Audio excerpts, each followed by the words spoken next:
Hey guys, how are you all? Welcome back to the channel. This is my new channel, so please support us. Now let's start today's story on what if Harry Potter had overnight with Dapahne. But before we begin, comment 2 blue hearts, be sure to subscribe to our channel, like this video, and share it with your friends. Also, watch till the end because this story is going to be amazing. And don't forget to check out our Patreon for exclusive Harry x Hermione uncensored spicy versions, link is in the description. Now, let's begin the story. The new millennium was supposed to be a fresh start, a time for hope, a new dawn for mankind. For the Potters it started off just that way. Their first son was born on 31st of July 2000, and for a while life was great, despite the war they were a part of. However, just as it all started falling apart in the Muggle world in September of the following year, things took a turn for the worse for the Potter family. It was Halloween 2001 when Voldemort came to the Potter household and tore the family to shreds. The perfect family was gone. Whatever hopes and dreams James and Lily had for their son for the new millennium were swept aside alongside so many others. Parents who would have to bury their children. Sons and daughters who would never see their parents again. Far from being a new dawn for mankind, the new millennium was more of the same. Anger, pain, suffering and death. About the only things the magical and Muggle worlds had in common, to be honest. But our story doesn't start here, not really. For that we need to head further into the future, to see the Potter firstborn once he has matured, tempered in the fires of adversity. This is his story. Why James Potter could feel the blood pounding in his ears. He didn't think he had ever been this angry before in his life. It was as if every little bit of frustration and torment that had been inflicted upon him had built up and was finally released.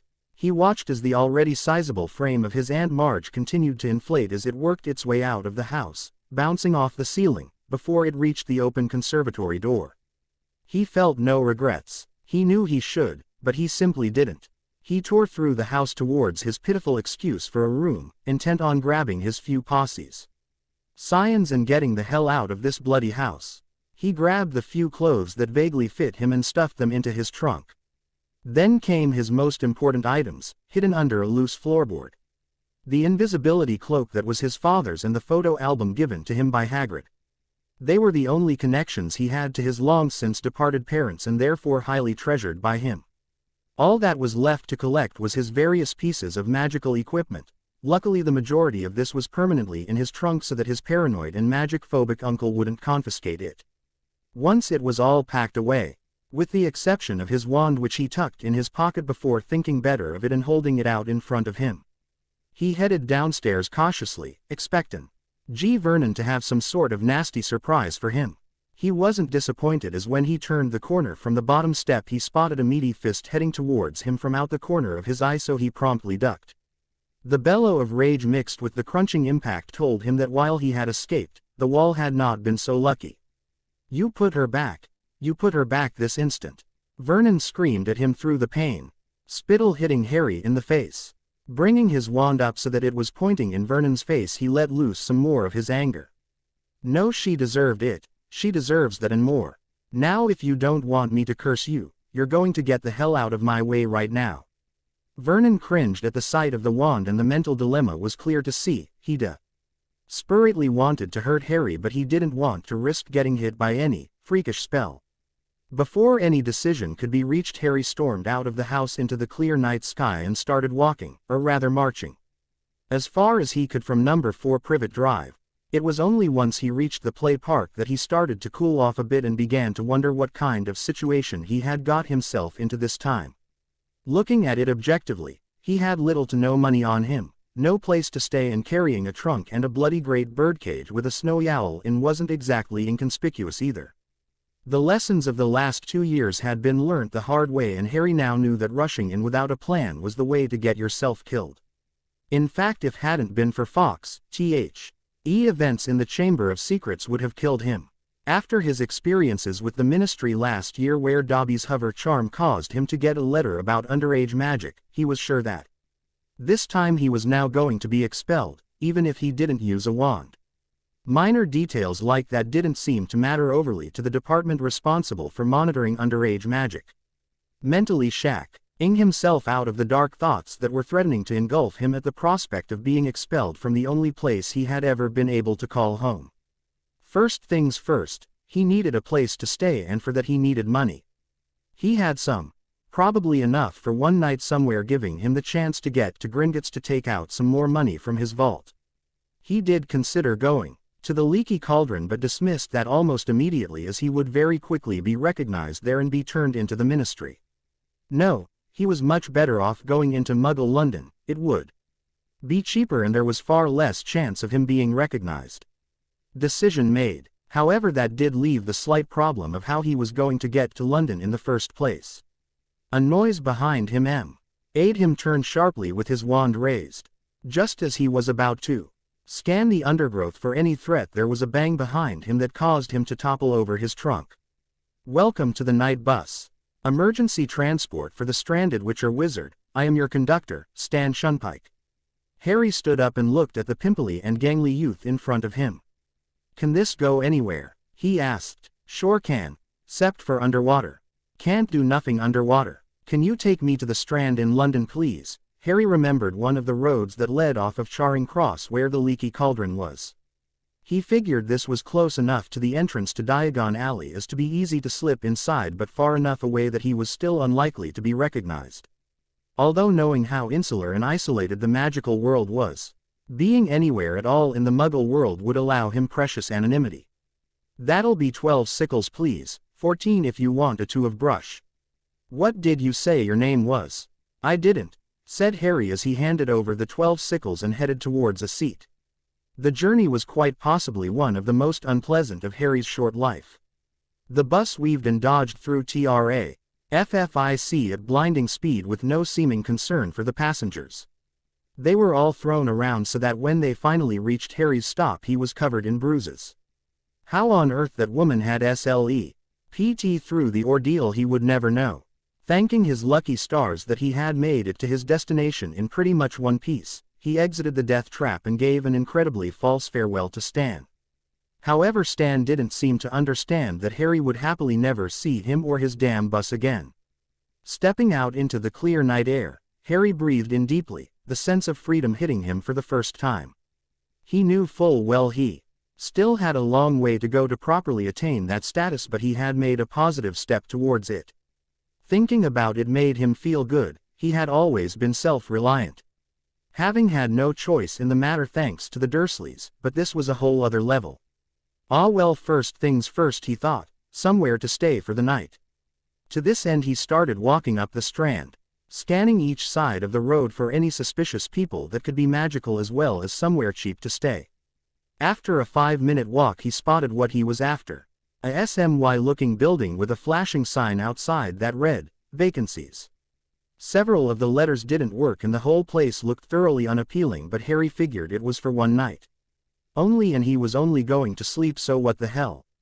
He walked in purposefully, with far more confidence than he actually felt, and headed to the front desk that was currently occupied by a bored low-looking teenage girl with large headphones, blue hair and a nose ring. Harry had never seen anything like this, the magical world being conservative to say the least, and he was intrigued. So much so in fact that he realized he had been staring at the nose ring and not paying attention to the girl. Oi, are you listening to me, runt? Do you want a room or not? Her voice was sharp but not exactly harsh. Sorry, spaced out for a minute there.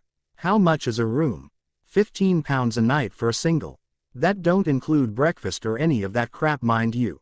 Harry looked in his wallet and assessed the contents. I'll take a room for 2 nights, please. He figured this would give him more than enough time to consolidate his position and visit Gringotts to get some more money and move in somewhere slightly more appealing. Here you go, Squirt, she said, handing him a key with a number 3 on it. By the way, nice, owl. She rolled her tongue over the word owl and smirked, obviously hoping to embarrass him. Harry simply smiled back, took the key and replied, nice nose ring. Feeling he had done quite well out of the exchange, he turned away without seeing the girl's reaction and started walking in the direction of a sign directing him to room number 3. It was only a short walk, and on finding the room he opened the door and walked in. A polite way of describing it would be basic. However, Harry Really wasn't expecting anything different, and as far as he was concerned it was a pretty nice room, a darn sight bigger than his old cupboard. The day's exertions catching up with him, he dumped his trunk, let Hedwig out and collapsed on the bed, quickly falling asleep with all his clothes still on. Waking the next day, Harry stretched out his stiff muscles. It seemed, 15 pounds a night didn't get you a particularly comfortable bed. To be fair though, sleeping with all his clothes including his shoes still on couldn't have helped matters. He looked at the old digital clock next to the bed, seeing it read 8:26 a.m. Or at least that's how he interpreted the number. It had several bars missing in some of the numbers. Harry walked over to the sink, a bathroom also outside the realms of a 15-pound room, and splashed water onto his face. He looked up into the mirror, and this is where a problem hit him. He had got away with Stan not recognizing him the night before, but it was clear for all to see that Stan W. Asn't exactly the pinnacle of intelligence. There was no way Harry could make it all the way through Diagon Alley to Gringotts without some interfering busybody recognizing him. He stared at his rifle, action trying to find a way around this problem before a brainwave hit him. He headed to the front desk hoping that this would work. He breathed a sigh of relief when he saw the same blue-haired girl lounging at the desk with her headphones on. Walking up to her, he waited for her to remove her headphones and took a deep breath. "I have a slight problem and I was wondering if you could help me. It's going to sound a little bit odd, but I hope you will be able to help." She simply quirked an eyebrow at him, waiting for him to continue. He swallowed the lump in his throat. "I'd like you to dye my hair something bright that isn't black," and he paused, steeling himself. The idea had seemed such a good one in his room. "I'd like to borrow some of your clothes." Her mouth had dropped open fully now, and Harry could see exactly what she was thinking. Before she could unleash the verbal tirade that was building, he carried on quickly. "No, not like that. I mean just some clothes that could pass for boys' clothes. I'm not explaining myself very well, am I? Not even slightly, squirt, so you better get explaining and quickly before I get angry, and, guest or not, you really don't want to see me angry. Well, you see, I've kind of run away from my aunt and uncle's house and I need to go get more money. I have a bank account, you see, from when my parents died, but I don't want to be recognized by anyone. My aunt and uncle have a lot of friends around here, so if I get spotted they will try and take me back, and that's not going to happen." Not bad. He thought he almost believed some of that himself. Maybe because most of it was true in a twisted sort of way. She looked at him suspiciously. "I know that isn't the whole truth, but you know what, I don't really care." "Oh, I believe you're a runaway, see? And enough of them come through here to recognize that, but there's more." "Don't worry, I said I'd help you. Plus I'm training to be a hairdresser, so any willing victim is welcome." Her eyes glinted at T.S., making Harry wonder what on earth he had let himself in for. Looking around and seeing nobody, she hollered, "Mum, I'm helping a guest, so I can't watch the front desk, you will have to do it." Hearing a faint response, she shrugged and grabbed his hand and dragged him out the back to the staff area, plonking him down in a chair. "I'm Rachel, your hairdresser for the day, and what can I do for you today, sir?"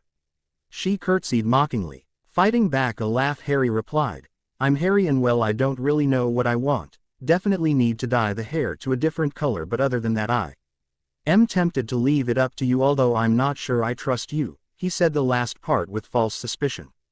Rachel laughed. "Don't worry, I won't do anything too bad. Now, how do you feel about Mohicans?" Seeing his face, she laughed again, a rich throaty sound. "I'm kidding. Now if we want to hide you, we are going to need to cover up that scar. While it is pretty awesome, it's also very distinctive." "Don't I just know it?" Harry muttered. "Okay, I have the perfect idea, but we will deal with color first. Now, since you have such dark hair, we are going to have to bleach it blonde first. We leave hat for a little while and then we dye over the top of that with whatever color you want. May I suggest a bright green to draw attention away from those lovely eyes of yours?" Harry blushed and nodded his acquiescence. "Excellent, I'll get started then." The next few hours passed in a blur for Harry, chatting to Rachel about everything and nothing, as well as a lot of time about music. Rachel was scandalized when Harry couldn't name his favorite band or even anyone he liked, so she had taken it upon herself to educate him. Her taste was wide and varied, everything from the mellow and relaxin' reggae of Bob Marley to some speed and death metal bands whose names quite frankly scared him. I mean, what sort of band calls themselves Cannibal Corpse, for crying out loud? Harry found that he did actually enjoy quite a lot of it. Particularly some of the less extreme metal bands, and came away with a new appreciation. Throughout the whole process, Harry found he was forbidden from looking in the mirror. He had tried to argue against this, but Rachel never seemed to really listen. Therefore, once Rachel announced she was done, butterflies were well and truly making a nuisance of themselves in his stomach. "Okay, Rach, I'm ready, let's have it." With a flourish she revealed the mirror, and Harry was gobsmacked. The image before him looked nothing like it had this morning. It was, for one thing, a toxic green color and sort of spiked up all around, apart from the front where it was slicked down, sweeping over one eye and coincidentally, or maybe not, right over his scar. It's a bit of an emo style, but to be honest, with the slicked down bit over one eye, it's perfect to cover you up. All you need now are a few different clothes and nobody would have a clue who you are. What do you think of it? I like it. I love the color. It's certainly different. Nobody would recognize me now. He turned to Rachel. Thank you so much, you're an excellent hairdresser, so your blokey clothes. Yeah, come on, let's see what we can find. Reaching her room, Harry paused at the door, not sure if he was allowed in. Come on, you daft sod, I can't let you borrow any of my clothes if you don't come inside. Ari laughed and walked in, eyeing the messy room with all the walls covered in posters of bands that he had heard just this morning, as well as one entire wall filled with CDs. Rachel was already over at the closet, flicking through and muttering to herself. Every so often something would be thrown in the general direction of the bed. Harry simply sat down to wait, knowing already it was pointless to try and interrupt her. Finally there was a pile that Rachel deemed sufficient, and she walked purposefully over to him and started eyeing him up and down. I don't think I have any jeans that would fit you, so unless you're up for wearing a skirt. Harry shook his head vigorously. No. Well then, do those jeans you have on have any sentimental value? Because if they don't, our best bet is to rip them off at the knees.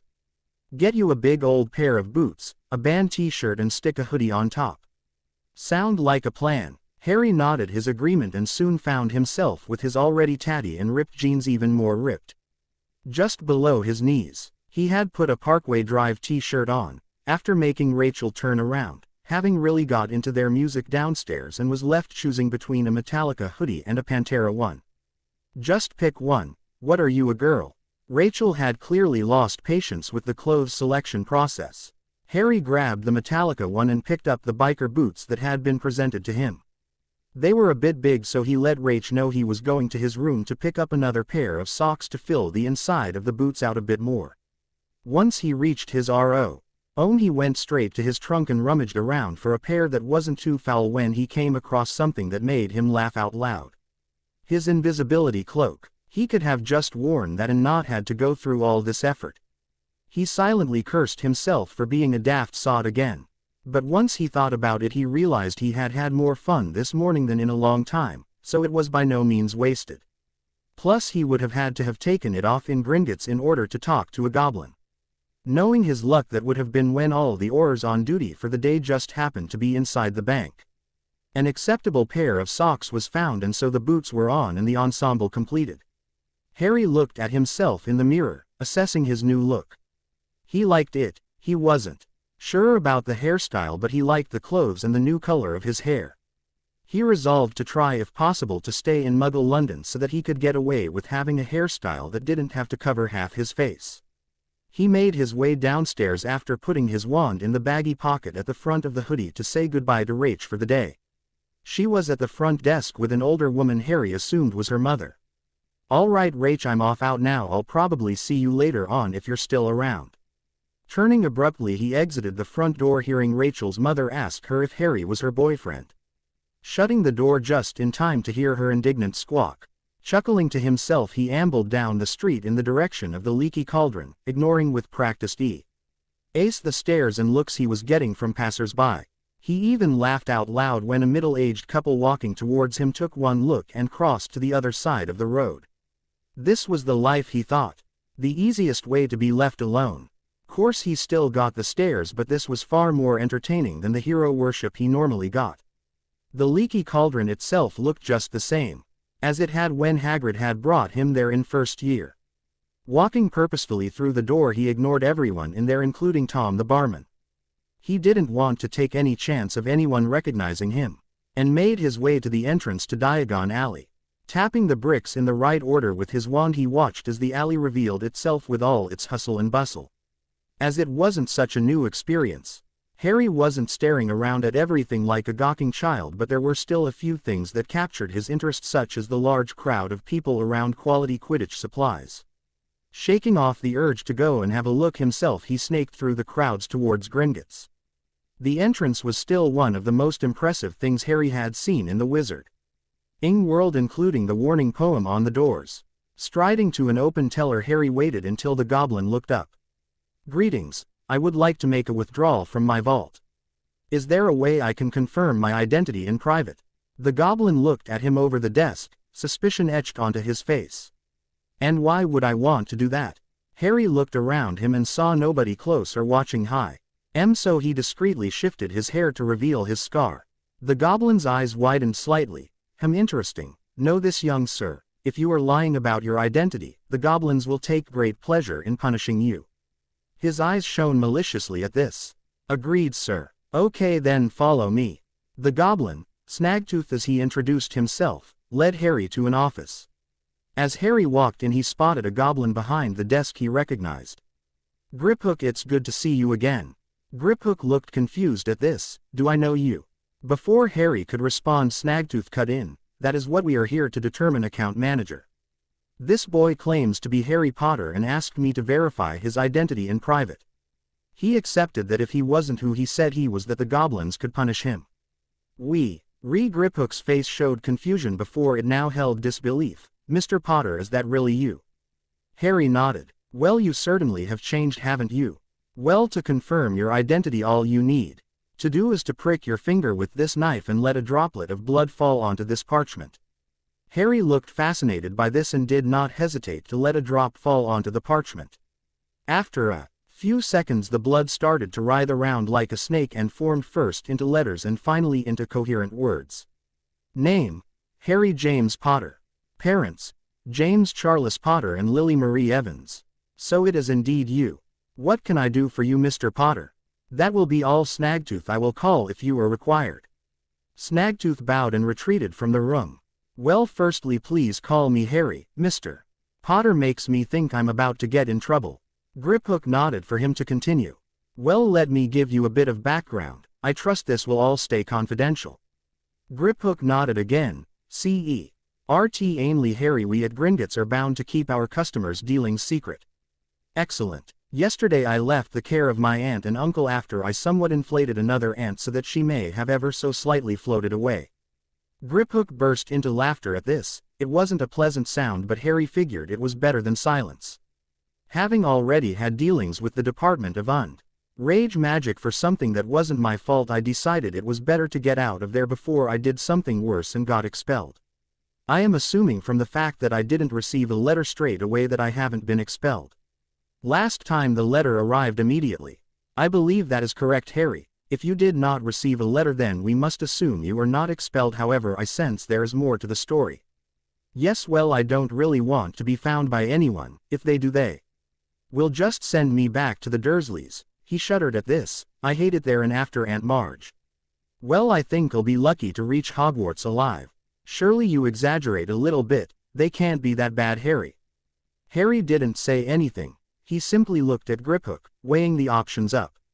Coming to a decision, he removed first the hoodie and then the t-shirt before slowly turning around to reveal his back. Goblins are a WCH. Griphook had seen a lot of wounds that resulted in impressive scars, however he had never seen anything like the back of Harry before. It was a rippling mass of white and shining scars that crisscrossed and layered on top of each other so much in places it was raised by over a centimeter. My uncle started off with a belt, but after the age of 6 he figured it wasn't making enough of a point, so he moved on to a switch, a length of wood.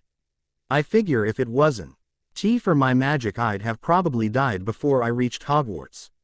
Course, being beaten bloody and then being mostly healed by the next day was yet more proof of my freakishness, proving Vernon right and making him beat me more. Bit of a viscous cycle, really. Harry was emotionless during this. His normally shining emerald eyes were dead and lifeless. Griphook half raised a hand as if he wanted to touch the scars before putting it down, quickly realizing that the gesture could be misinterpreted. I can't believe it. I would like to ask if those were real, but that's more because I don't want to believe they are. How can this have happened? Even amongst goblins you are famous. How could you have been treated this way? Harry simply shrugged and started to put his shirt back on. Harry, Griphook's voice was soft, almost compassionate. I will talk to my chief about this. I may be able to persuade him to get some of our top healers involved. If all goes well, they will be able to remove all of those from your back.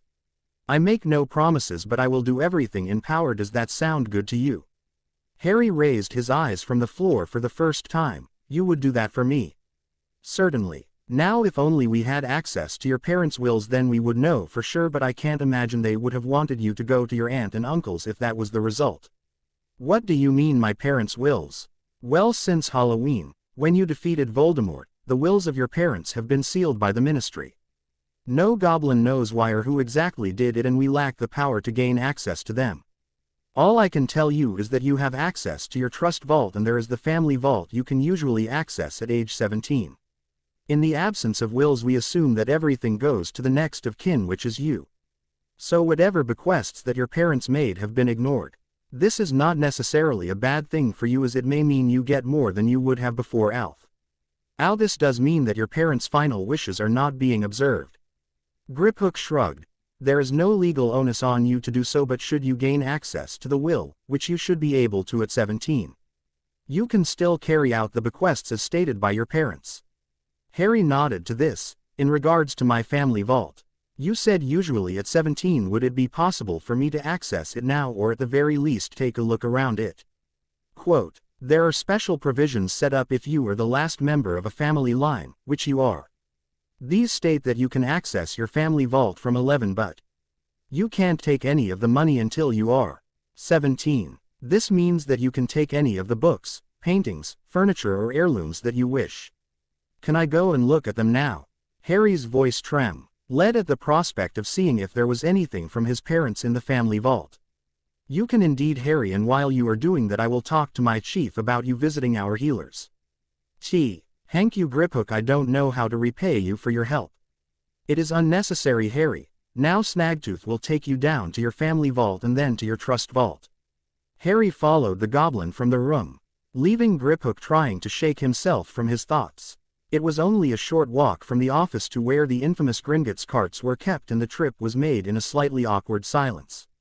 Harry felt like he ought to make conversation, even if it was inane platitudes, but he couldn't think of anything. The trip itself was very similar to Harry's first experience, with many twists and turns. Far too many to count. Compared to the location of his trust vault, the cart seemed to be taking them deeper into the cavernous expanse that was the Gringotts labyrinth. Finally, the uncomfortable journey came to an end in front of a pair of large double doors. It looked to Harry a bit like the blast doors he had seen when he had snuck a look at the television when Dudley was watching the original Star Wars. The unlikely duo paused in front of the doors, both looking at the other expectantly. Harry realized at this point that he likely should be doing something, but he had absolutely no idea what. Am I supposed to be doing something, Snagtooth? I apologize, Mr. Potter, I forgot that you have never done this before. This is one of our more secure vaults, more secure than your trust vault, and as such no key is needed. To unlock the door you must put your hand into the recess there, he said, gesturing to an area on the left-hand door. What will it do? Harry inquired. Well, once you put your hand inside, a small needle will release and prick your palm, allowing several droplets of your blood to be recognized by the door. The door itself is attuned to the POTTER family, and it will be able to recognize if you are worthy of entering the vault. It is purely based on family line, so as the last of the line you will have no problems entering. Harry shrugged and walked towards the door, confidently placing his hand in the recess. He gasped slightly in shock as the needle shot into his palm before retracting along with some of his blood. He removed his hand, and watched in amazement as the small hole in his palm closed over. He shook his head ruefully. He really should stop being amazed by magic by now. His attention snapped to the doors as they creaked and groaned, as some sort of locking mechanism that had lain dormant for years released, allowing the doors to swing open. Harry's heart was beating a brutal tattoo in his chest. He couldn't believe he could well be about to see something from his parents. He held his breath in trepidation as the doors slowly unlocked. What was revealed was a large open expanse of rocky room, interspersed with piles of galleons. There wasn't really much else. Harry couldn't help but be slightly disappointed by the lack of variety of the contents of the vault, compared to the list given by Griphook of furniture, heirlooms, books or paintings. He realized that he had been hoping that somewhere there would have been paintings of his parents like the ones of the former heads of Hogwarts in the headmaster's office. Money he expected, although there probably wasn't as much as was in his trust vault, maybe 3/4 that amount. Snagtooth looked a little shocked by this as well. Seeing his mask slip for an instant, Harry turned to the goblin. "What is it, Snagtooth? Why are you shocked by this?" The goblin grimaced slightly, muttering about damn observant humans. "It is not that I am shocked exactly, Harry. But I expected there to be more in the vault. You see, the Potters are an ancient and noble house and as such would have accumulated a large number of heirlooms, at the very least jewelry. Traditionally the Potters have always been a warrior family, and so I would have expected there to be armor and weapons in here as well. Why this isn't the case I have no idea. Perhaps the reputation does not meet up with reality. Without looking at the actual accounts I have no idea. Would it be possible for you to do that then? Look at the accounts, I mean. I realize there should be enough money in here to last me a lifetime, but from what I've heard from some of my classmates it seems like there should be more. I'm just not sure I trust the ministry not to have plundered something. I can't look at the accounts, Harry. I am not senior enough, however Griphook should be able to. In fact, the Potters should have their own account manager, but at the moment I'm not entirely sure who that is. I can find out for you though." "That sounds good," said Harry absently, beginning to wander around the vault. He strung that looked worn but still expensive. It had some sort of crest on the lid, but Harry couldn't make out what it was. "Can I look in here, Snagtooth?"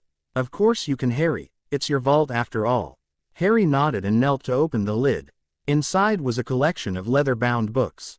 Picking one at random, he looked at the cover to see if there was a title. There wasn't, so he opened it to the first page, and on the inside cover there in elegant script was his father's name, and under that was written, "Journal Year 5. Harry sucked in a deep breath. There were 30 of these books in the trunk. Were they all his father's? Deciding that whoever had written them, they would be well worth investigating. He replaced the book where he had pulled it from. He stood up, trying to work out how he was going to get the trunk all the way back to his hotel. Snagtooth provided the solution though. "I believe if you touch your wand to the crest it will shrink the trunk to a manageable size, small enough to fit in your pocket, and will cause no damage to the contents. Do not worry about being underage. This is not actually doing magic, it is an inbuilt function of the trunk."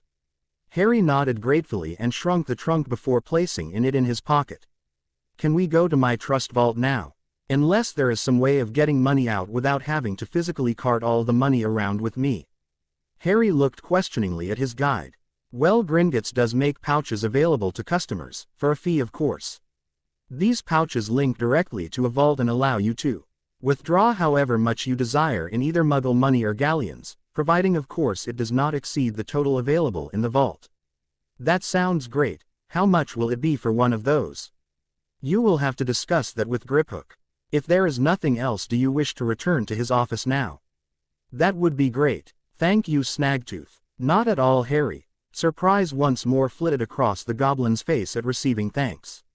"I believe that you are going to do great things for the magical world." Harry looked taken aback by this statement before smiling genuinely at Snagtooth. The journey back to Griphook's office seemed much quicker to Harry for some reason. Perhaps it was his imagination. Walking slightly unsteadily from the cart's speed, they made their way into the office through one door just as Griphook came through the other.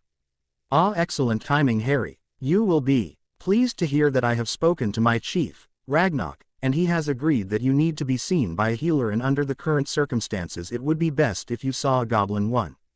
Is this all right with you?" "That's fantastic, Griphook. It's so much better than merely all right." His eyes shone with pure delight. Griphook chuckled. "If only all of your kind was as trusting towards us as you. Most wizards would never consent to having filthy animals use their magic on them." It was Harry's turn to laugh. Well, I think we can safely say I am not most wizards. When would I be able to visit the healer? An appointment has been set up for you tomorrow morning at 9 a.m. We don't know how long it will take to heal you properly, so it would be best to have as much of the day as possible. Simple. Why come up to the desk and ask for me and I will escort you inside? Was there anything else, Harry? Yes, actually, Snagtooth mentioned about pouches you provide that are linked to a vault. Would it be possible for me to get one of those? I think we should be able to manage that, Harry. It will however be 10 galleons.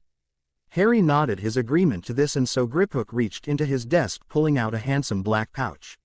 I need for you to put a drop of blood onto the pouch just here so that I can tie it to you and you alone. While he was in the process of letting a drop of his blood fall on the pouch, Harry spoke up again. Snagtooth also mentioned that the Potter account should have its own manager. Do you know who this is? Unfortunately I do not, however I can make inquiries if you wish. Would it be possible for you to take over from whoever it was? It's just that you are someone I know and trust, whereas I've never met whoever the manager is at the moment. That is certainly possible, Harry, and I must say I am honored that you have chosen me. Harry waved away his thanks embarrassedly. It's nothing, Griphook. I think you are the best person for the job. Would it be possible for you to have a look through the accounts and see if everything is in order? Snagtooth seemed surprised at the lack of content in the family vault, so could you look into that, please? I will do. Just that, Harry, and should have everything ready for you by the time you return tomorrow morning. All I need from you is your signature here, authorizing me as your new account manager. This is a blue D quill, so it will hurt when you sign but will heal almost immediately, so there is no need to worry. Harry signed the parchment happily, grimacing slightly when the quill cut into his own skin. He fervently hoped he wouldn't have to use that damn thing too many more times. Thank you for all your help today, Griphook, and I'll see you tomorrow morning at 9. The pleasure was mine, Harry. Until tomorrow. Harry slid the pouch into his pocket alongside his trunk and made his way out of Gringotts. He was tempted to go shopping in the alley, but his curiosity over what the journals contained won out. And so he made his way through the crowd, ignoring the stairs, back through the leaky cauldron and to the hotel. Just as he was coming through the entrance, he heard a scream from his left and the sound of breaking glass. He whirled immediately, wand pointing towards the possible threat. Chapter 2. What the hell is Harry Potter doing here in my hotel? The cry came from an older woman, who was walking out from the back office by reception. How do you know who I am? Harry shouted back, not lowering his wand at all. You were messing with your hair and I could see the scar. Nobody else has a scar like that. Harry had to admit that this was probably true. It was a distinctive scar and she sounded very scared. Far too much so for her to be a Death Eater or anything similar, so he lowered his wand slightly. Are you a witch then? The woman shook her head and was about to speak when she was interrupted by the arrival of Rachel. What was that scream, Mum? What the bloody hell is that stick in your hand, Squirt? Harry looked at the woman, waiting for her to answer. To answer your question, Harry, no, I am not a witch, I am a squib. Could you please lower your wand? I promise I mean you no harm. Mum, what are you on about? What is a squib? The woman sighed at this. Why don't we all head out back? I can put on some tea and explain this in relative comfort, rather than stand around here. The two teenagers agreed and followed the woman, who introduced herself to Harry as Julie, into the kitchen. There followed a crash course for Rachel, all about the magical world and Harry's status within it. So why did you run away then? Having absorbed all the information and eventually accepted it, Rachel had turned her attention to Harry again. I must say, I am curious about that as well, added Julie. Harry, therefore, launched into his own story, telling them about how he lived with his relatives, who disliked him, and about the incidents of the previous day. Why do you not just go back to them? Asked Julie. I'm sure they will have calmed down by now and your aunt will have been put back by now. I'm afraid you don't understand, Julie, they will kill me for this. I don't think I can ever go back there. Both Julie and Rachel looked skeptical at this, and so with a sigh Harry prepared to show them his back as well. It was amazing how the simple act of admitting it to one person, well, Goblin, had freed him up to talk about it, or perhaps it was the prospect that he could be free of the scars by this time tomorrow. Either way, it was definitely easier to tell the story this time. The two women couldn't believe anything like this had HT to the well-mannered young man in front of them. They both had tears in their eyes and Julie was scurrying to a cupboard, grabbing a bottle of whiskey. She neglected the glass and took a pull straight from the bottle. "How is this possible?" she whispered, after she had finished coughing. Harry simply shrugged an aside. "I may have understated how much my relatives dislike me." He found himself enveloped in a hug from both sides, both women weeping slightly. Harry found himself in the unusual position of trying to comfort them.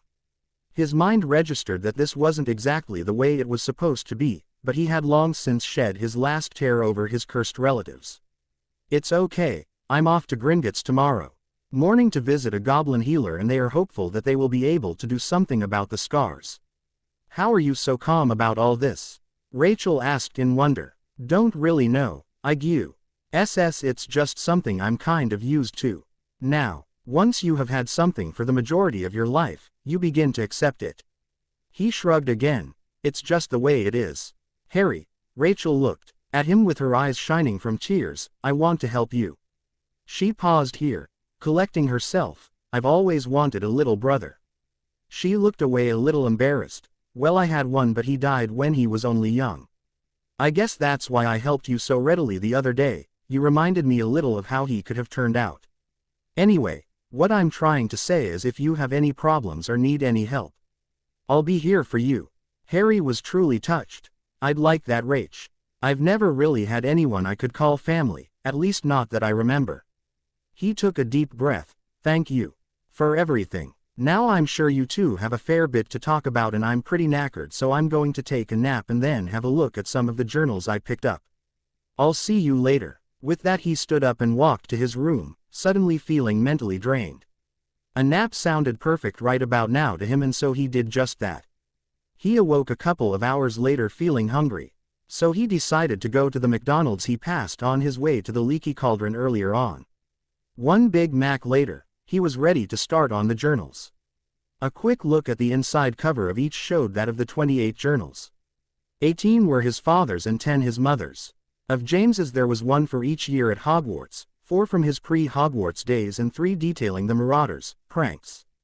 The remaining 4 were James's notes on the subjects that Harry assumed had interested him, namely Transfiguration, Dada and Warding as well as an Animagus journal. His mother's collection also had one RNAL for each year as well as another 3 subject-based tomes, for potions, charms, and an extensive one on ancient runes. Harry had absolutely no idea where to start and so, after some deliberation, he put aside the pranking ones as well as James's pre-Hogwarts volumes. Deciding that the subject journals might be a little advanced for him, he started on the Hogwarts journals, his dad's first first of all followed by his mum's first and so on, switching back and forth between the 2 points of view. He settled back, making himself comfortable and lost himself in his parents' world. In F.A. Court he got so engrossed that by the time he was a third of the way into his mum's first year and he looked across at the clock, it read midnight. Knowing he had a big day tomorrow, he set his alarm and settled down to sleep. He awoke after one of the best night's sleep he had managed in years. He sincerely doubted that it was because the bed had magically got more comfortable though. The simple act of talking about his life must have released tension he didn't know he was carrying. He got up, washed and dressed in the same clothes as yesterday, making a mental note to buy some of his own clothes, so that he didn't have to keep borrowing Rachel's. He walked downstairs, pausing only at the front desk to book his room for another week with Julie at the front desk. The Gringotts pouch having the ability to automatically convert the galleons in his vault to sterling, as required. Of course, this being goblins, there was a small fee involved. Harry had checked though, and it really was a small fee, less than 1%. A small price for such convenience as far as he was concerned. Assuring her that he would be perfectly fine making his way to Gringotts on his own, took a bit longer than he would have hoped. But at the same time it gave him a warm feeling inside to know that someone cared. Stopping again at McDonald's for a breakfast, he realized that these were not as nice as the normal fare.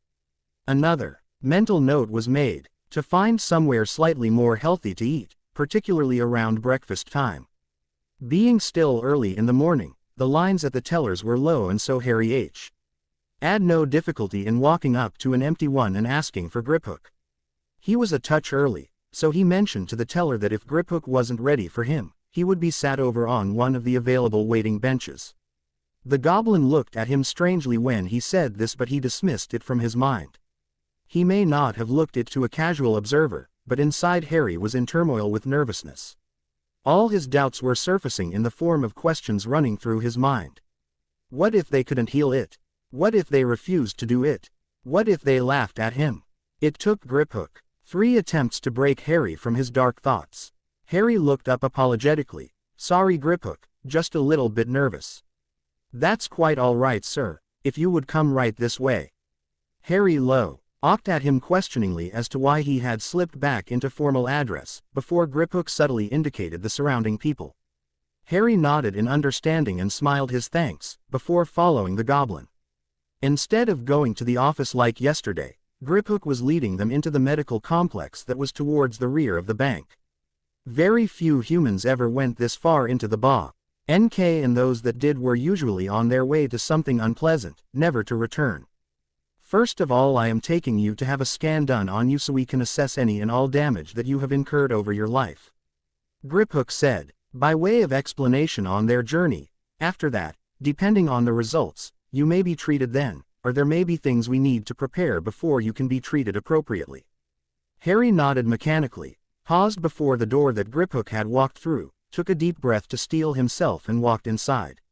After all the dark gray rock of the previous parts of the bank, it was a shock to be in a white and sterile room. It could have been a room in any hospital, with its stainless steel and white contents.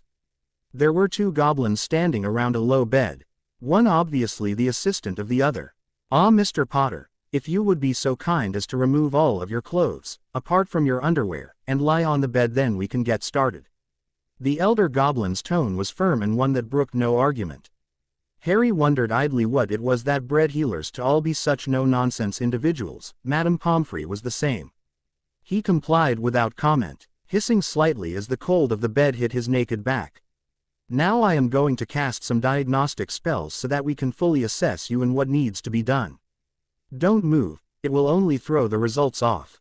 Harry lay motionless and silent for what seemed like an eternity, as the wizened goblin chanted in a low guttural tongue and moved in his hands in a complicated pattern. The young wizard was getting thoroughly uncomfortable as his healer seemed to be getting more and more angry, a snarl plastered across his face.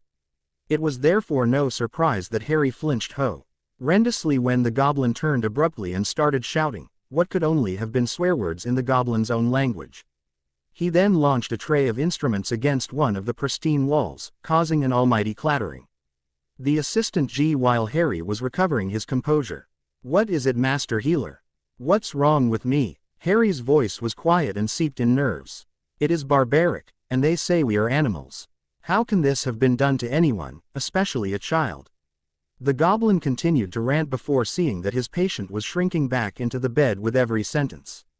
Modifying his tone to something marginally calmer, he turned to his patient. You have had several blocks placed on you in your magical core from a young age. Alone, these would have limited you to around 15% of your total power, not to mention blocking some of your abilities entirely. However, this is not all. The scar you have on your forehead is much more than just a scar, it is a portion of Voldemort's soul, and is acting as a leech on your powers. With you already down to a mere 15%, this leech has caused your core to compensate by growing exponentially in order to fuel both you and the leech. To put it mildly, it has supercharged you so that, now, even with the blocks, you are one of the more powerful wizards. Perhaps more powerful than most adults, and with growing still to do. However, under current circumstances, you would never get close to either Voldemort or Dumbledore. It could well be that once the blocks are removed, you will be the most powerful wizard since Merlin, if not more powerful. It is very hard to know if this is the case though. Frankly, it is not something that can be judged with any degree of accuracy.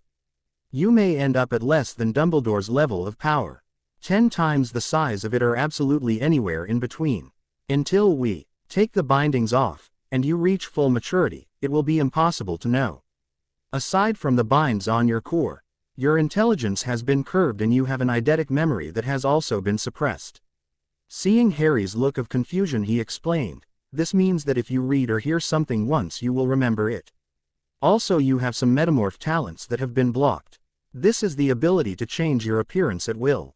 Again, it is very difficult to know how talented you are at this. Without some experimentation on your part, some metamorphs can change everything about themselves, from hair color and length to height and weight, while others may only be able to change their eye color.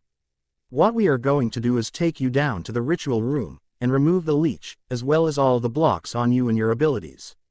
This will make your core unstable for a while as it read JUSTS to having much more power available to it. Therefore, you will not be able to cast any form of magic for at least a month." Harry had been listening enraptured and responded for the first time by shrugging, "That's okay. I can't use magic until I got back to Hogwarts in September anyway. Will I be able to practice the metamorph thing though?" The healer nodded. "I would suggest you do so. Counter. OL can only be achieved through practice. Are you staying somewhere where you can do this in privacy?" "I am. The people I'm staying with know about me and magic, or at least they do now, so it won't be a problem." "Okay then. Well, if you're ready, Mr. Potter, we can move this to the ritual room and get started. Once the ritual is done, I will give you some potions that will correct all the damage from malnutrition. Between the potions and removing the leech, your vision should also be corrected." Harry couldn't believe that all of this was really happening, so much so that he actually did pinch himself while they were walking to the ritual room, before laughing at his own stupidity. The ritual room itself was a circular chamber with a stone altar in the center, surrounded by a multitude of circles filled with various runes. He looked at them, wondering whether his mother would have known what they meant. He was directed to the altar, and told to lie on it, face up. "Now, Mr. Potter, this is going to be an unpleasant experience for you. I know you are no stranger to pain, but nonetheless, you will not enjoy this." Harry simply gritted his teeth. "First, we are going to remove the leech because that is the hardest part, and once that is done, it will be easier to correct the other issues." The healer waved forward 6 other goblins, dressed in cloaks, from the shadows. They began a dirge-like chant that ululated, rising in volume before falling in a repeating cycle. As the chanting reached a fever pitch, Harry began to writhe uncontrollably on the altar. By all rights he should have fallen off, but some invisible force was keeping him there. Harry felt as though he was going to split in two, that whatever the goblins were doing was going to tear him apart. The pain was agonizing. It was constant rippling waves of fire passing through every muscle, every bone, every single cell of his body. Just when he thought it couldn't get any worse, it felt like a hammer blow hit him, directly on his famous scar. His mouth tore open, wordless screams filling the chamber, but still the goblins continued their own chanting, the tempo increasing. Had Harry been able to, he would have seen the skin around his scar bubbling. As a black mist began seeping out, the mist was collecting inside a ball of pure white light. It wasn't going without a fight though, it was almost as if it knew that destruction was imminent. First it tried to return to its host. When this failed, it made a move towards one of the goblins, intent on survival by any means necessary. Slowly but surely it was being defeated though, shepherded into the orb that was floating over Harry. As each tendril wormed its way into the orb, it flashed briefly as the mist was neutralized. As the ritual progressed, the orb grew brighter with each part of the mist that entered it.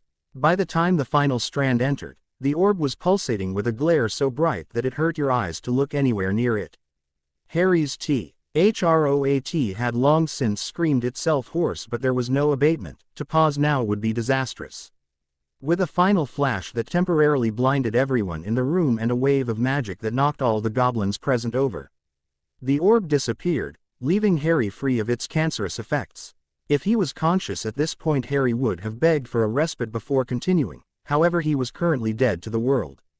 With only a brief pause for the goblins to ingest the goblin equivalent of a pepper-up potion, they were back to it.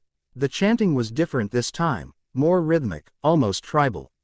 Harry was no longer twisting and writhing, but rather, was perfectly still as a soft blue light encompassed him, spiraling, caressing.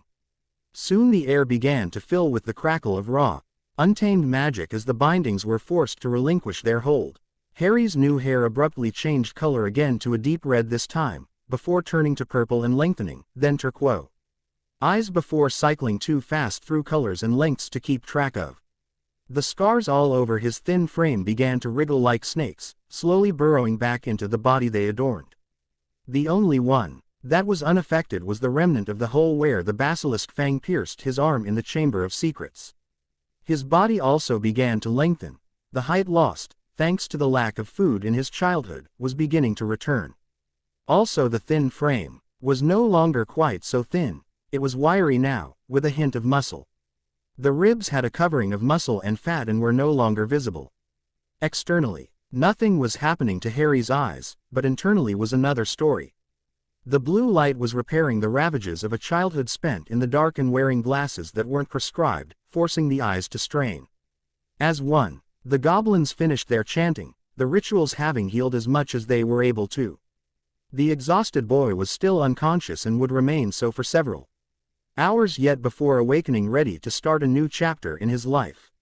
It was in fact almost 4 hours before Harry woke again. His muscles rebelled as he tried to stretch the aches and cramp out of them.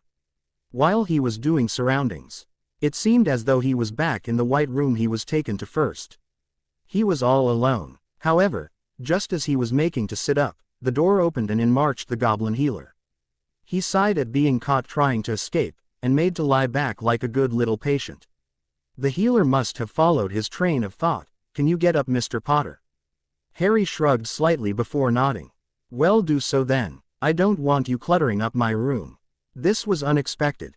Harry wasn't sure how to deal with a healer that wanted him to get up as soon as he felt he was ready. This was an alien concept compared to everything he had experienced previously. Deciding that it was what he wanted anyway, so why was he complaining? He dutifully sat up, wincing a little as his body protested. "Good. Now Griphook wants to see you, so if you will put your clothes back on and then return to his office when you're ready. You do remember the way, don't you?" Harry fully appreciated that "when you're ready" meant at least 10 minutes ago, and so he hurriedly got dressed and left the room, after thanking the goblin profusely. The hallways were deserted, and so it took very little time at all for Harry to reach Griphook's office, even if he was feeling stiff and walking was still a bit awkward. Knocking once, he entered and gratefully sat in the chair he was offered. "You wanted to see me, Griphook?" "I did indeed, Harry. I went through the Potter accounts as you requested, and it seems I have an answer as to why they are in their current state. Prior to your father taking over the lordship, there were indeed a great number of heirlooms such as jewelry and armor in the vault, as well as substantially more in the way of liquid capital. However, with your father's ascension in the year after he graduated Hogwarts, he began selling off the majority of the contents. This money was then funded into something called the Order of the Phoenix. Do you know what this is, Harry?" Harry shook his head. "It is an organization set up by Albus Dumbledore in order to combat Voldemort. In fact, it would appear that it was almost entirely bankrolled by your parents. From what I have seen of its account, there are very few, if any, other contributors. It is thanks to this that the Potter account is now at perhaps a 20th of its previous valuation. In itself, this is not a surprising thing. I personally know of at least 3 occasions where your parents were targeted by Voldemort during the fighting. It would be only natural that they would want to protect themselves. Merlin knows the Ministry were about as helpful as a Grushnik Klepfer." "A what?" Harry asked. "I believe it would roughly translate as a stone saucepan." Harry nodded. Seemed like derogatory terms like chocolate teapot were translatable across every culture. "No, what concerns me is that payments have continued every year, large amounts, even though Voldemort has disappeared. It seems that there is some form of document that allows Dumbledore to remove, and I quote, any amount of money he deems necessary, from the main Potter vault. Your trust vault is unaffected. That can't be right. How is this possible? The war ended on that bloody Halloween. Is there any way of getting it back? How can Dumbledore be stealing from me?" Griphook shook his head grimly. "I'm sorry, Harry, while it was incredibly, financially irresponsible of your parents to allow access in this way, there is absolutely no way of reclaiming any of the money, property or heirlooms." "Wait, property?" Griphook's face took on an even more sour look. Yes, Potter Manor was sold to one Alpheus Doge. However, It burned down shortly after. Harry was about to interrupt again when Griphook held up a hand to forestall him. In terms of all the heirlooms, it would seem Dumbledore either sold them and deposited the gold into the Order account or merely removed the item to another, likely the Order account or his own. Again, there is no way of reclaiming any of the value or items, as what was done was perfectly legal. However, I do find it hard to believe that your parents would be so careless as to condone what has basically amounted to outright plundering of their, and by extension your, accounts. Perhaps they were trusting of the wrong man. It would certainly appear that the so-called leader of the light is not as light as he would have himself known to be. The ambiguous language of the document is something any competent head of house would pick up on, and your father was nobody's fool. The Revelations were getting to be too much for Harry. He had to get up and walk around to escape the crushing weight that had settled on him. Let me guess, this Alpheus Doge is an old friend of Dumbledore's, eh?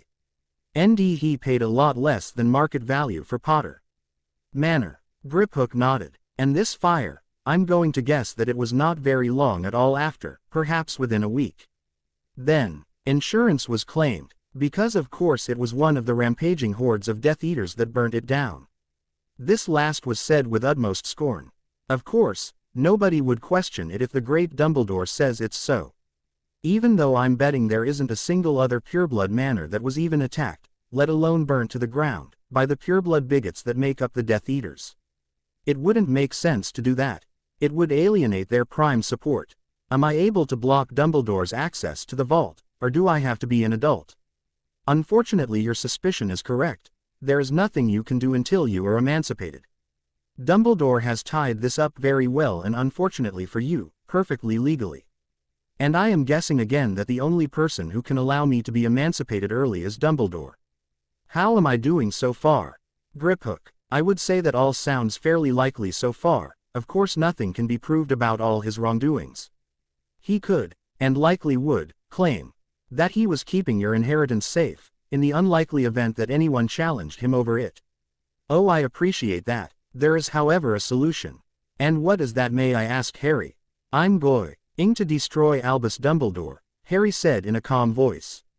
It had the sound of an ominous resolution, and Griphook couldn't help but think that this moment would go down in the history books as the moment that changed the wizarding world forever.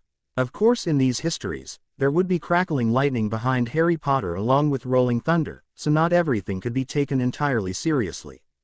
Well, if that is indeed the case, I have a suggestion. In order to make optimum use of your new memory skills and intelligence, it would be best for you to learn a branch of magic called occlumency. It is a way of organizing your memories into a more efficient system, allowing far easier access and better recall. With your memory and intelligence unlocked, this is the best way of easing the transition. In fact, if you don't do it, you could find yourself getting overwhelmed by your own mind. I'm willing to bet that you already have the beginnings of a headache already, from just the increased speed at which you can think. Harry just nodded. It is a little bit overwhelming. Will I be able to pick these books up in Flourish and Bots, or are they more specialized? There will be some books in that shop, but not a very wide selection. However, it should be enough for you to rein your mind in, until you can pick up some more in-depth books. Again Harry nodded. I have another question though. Is there such a thing in the magical world as a public library?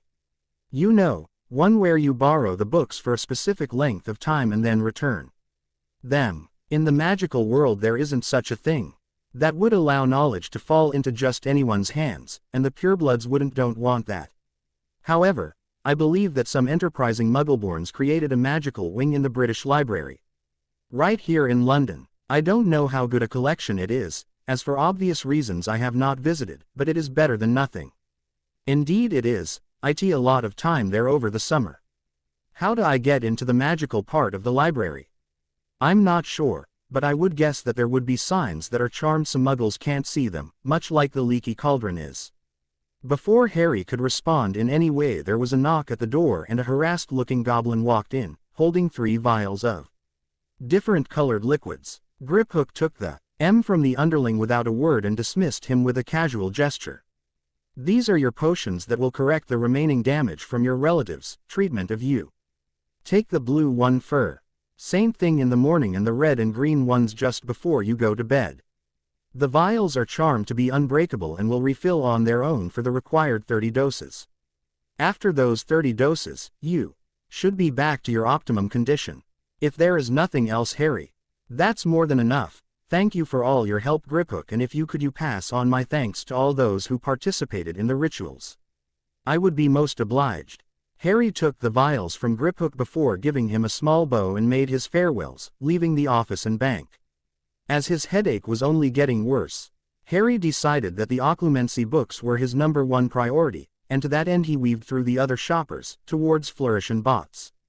The shop itself was relatively empty, for which Harry was eternally grateful. Because it meant he had pretty much free rein to locate the books required and browse a few others that looked interesting. He had already decided that apart from the occlumency ones, he wasn't going to buy any books before he was able to go and see the selection at the British Library. It took him longer than he felt it should have to find the books he was after, and when he did, he was a little disappointed with the lack of choice. In fact, there were only 3 books. Remembering how much importance Griphook had placed on learning this branch of magic, he decided to purchase all 3. It couldn't hurt to get as wide a range of views about the subject as possible. Besides, it had sounded incredibly interesting and useful when Griphook had mentioned it. He did idly wonder whether he would be able to do a Hermione now and recall specific lines of the text on demand. The goblins seemed to think so. She would be pleased. She was always nagging him to put more effort in with his studies. Perhaps he would even read Hogwarts a history so she wouldn't feel like the only one. Definitely something to look into once he could get to the library. The tailor at the desk was obviously bored with his job and didn't even look at Harry when he asked for the money for his purchases. Harry tucked the books under his arm and walked calmly from the shop, intent on making it back to the hotel and getting started on reading them in order to stop his infernal headache. By the time he reached the front desk, he was in no mood to deal with questions from Rach and her mother. So he tore past them on the front desk, saying that he was fine and he would explain everything tomorrow. It was only once he reached his room that he realized this had been incredible. Why rude and unfair on 2 of the only people to actually care about his well-being. However, he felt it was too late to go back now. He would just have to apologize profusely tomorrow and explain. Priorities first though, and that meant reading the books on occlumency. He examined all 3 titles and decided which one was going to be the best introduction. Not really knowing, he ended up with the tried and tested method of picking randomly and hoping for the best. His head was now almost splitting, but despite this he still found that he could read and understand the book far quicker than he had ever been able to before. Previously, it would not have been uncommon for him to have to read a paragraph 3, or even 4, times before it sunk in, and even then he could turn the page and completely forget whatever was on the prior page. Now, however, the words were seamlessly flowing into his mind and lodging there quite comfortably. After finishing the first chapter in record time, he had a basic grasp of how to begin to meditate in order to find his inner mindscape. This was the area inside his own mind in which his consciousness was stored, everything that made him, him. This involved taking deep calming breaths, withdrawing and blocking out all external influences, focusing internally. This was no easy task with his head throbbing perpetually, but with a little difficulty he eventually managed it. He knew the next step was to create a mental construct, in order to house all of his memories. It had to be somewhere familiar, somewhere he felt safe. In fact, he needed to be more than familiar with it. He needed to know it intimately, inside and out. Harry's first thought was Hogwarts. However, he dismissed this quickly as, after all that had happened there, safe wasn't exactly how he would describe it. The solution came to him in a flash. It was simple. He berated himself for not thinking of it before. It was already a construct within his mind. It was his dream home. He had created it during the long and lonely nights in his cupboard, somewhere he could escape from the pain, the suffering and the anguish. Unlike most dream homes, it was not a gigantic mansion with endless grounds. It was a simple 2-story cottage with a comfortable-sized garden. Rather than being large and ostentatious, it had a quiet elegance about it that immediately showed to any onlook. That it was the home of a wealthy person, but one who appreciated that understatement was better than trashy and flashy. Harry had from a very young age, been exposed to his aunt and uncle's mono UV rings towards being considered rich and powerful. Everything they both did was concentrated on status and the perception of others. Because of this, when the property market started to boom and the was an explosion of property programs on the television, Petunia, in particular, became obsessed with them. Not only did she religiously watch every program she could, she also subscribed to every magazine printed, leaving them conspicuously on the coffee table, so that any visitor would be sure to see them. Thanks to this, Harry had every opportunity to read them and absorb all their tips. And so he was actually very in tune with all of the latest trends in property fashion. At first, he did it merely as an escape from the reality of his life, but as the years passed, he found he quit. He enjoyed the whole process and he took great pleasure in retreating to his mental sanctuary to plan every room right down to the smallest detail. All of this made his dream house perfect for the purpose. He knew it perfectly. Of course he did, having created every aspect of it. More importantly, its very reason for existence was to provide safety and comfort for him. Satisfied with his decision, Harry pulled the house and its garden into his mindscape and bedded it in, laying strong foundations. This was as far as he had got in the book, so it was time to return to reality and continue reading. The first thing that struck him was that his headache had diminished to a dull ache, rather than the all-encompassing pain it had been before. So far so good as far as he was concerned. The next realization hit him like a train when he started reading and found he was reading whole pages in seconds. He pushed the book away from him in shock and a tiny bit of fear. The rational part of his mind told him that this couldn't be possible. It just couldn't. On closer inspection it appeared it very much could be possible. Harry could recall every last word on a page that he had read in less than 4 seconds. Somewhere in the back of his mind, a line crept up from a program he had watched on television once. Something about the conscious mind being able to process 16 pieces of information a second, while the unconscious portion could process 11 million. If he remembered correctly, the character that had said that could read something crazy words a minute, so maybe it wasn't quite as scary as he thought it was. The insistently rational part of his mind was telling him that he was taking comfort from a fictional program about what was possible and this was stupid, but this was quashed by the rest of him, which recalled the program being almost entirely based on scientific facts. Shutting off this mental debate before it got truly started, Harry decided to continue his study of the occlumency books. He had finished the first book and was well on his way to finishing the second when he yawned widely. Looking at the clock and realizing it was after midnight, Harry wisely decided to get some sleep. So he downed his 2 potions, stripped and got into bed. Besides, according to what he had read so far, he could continue working on his mental construct and organizing all his memories within during his sleep. From what he understood, he needed to create a system within to store and categorize his memories. It was an incredibly personal choice and varied from on to person, but Harry had chosen to arrange his in the form of books.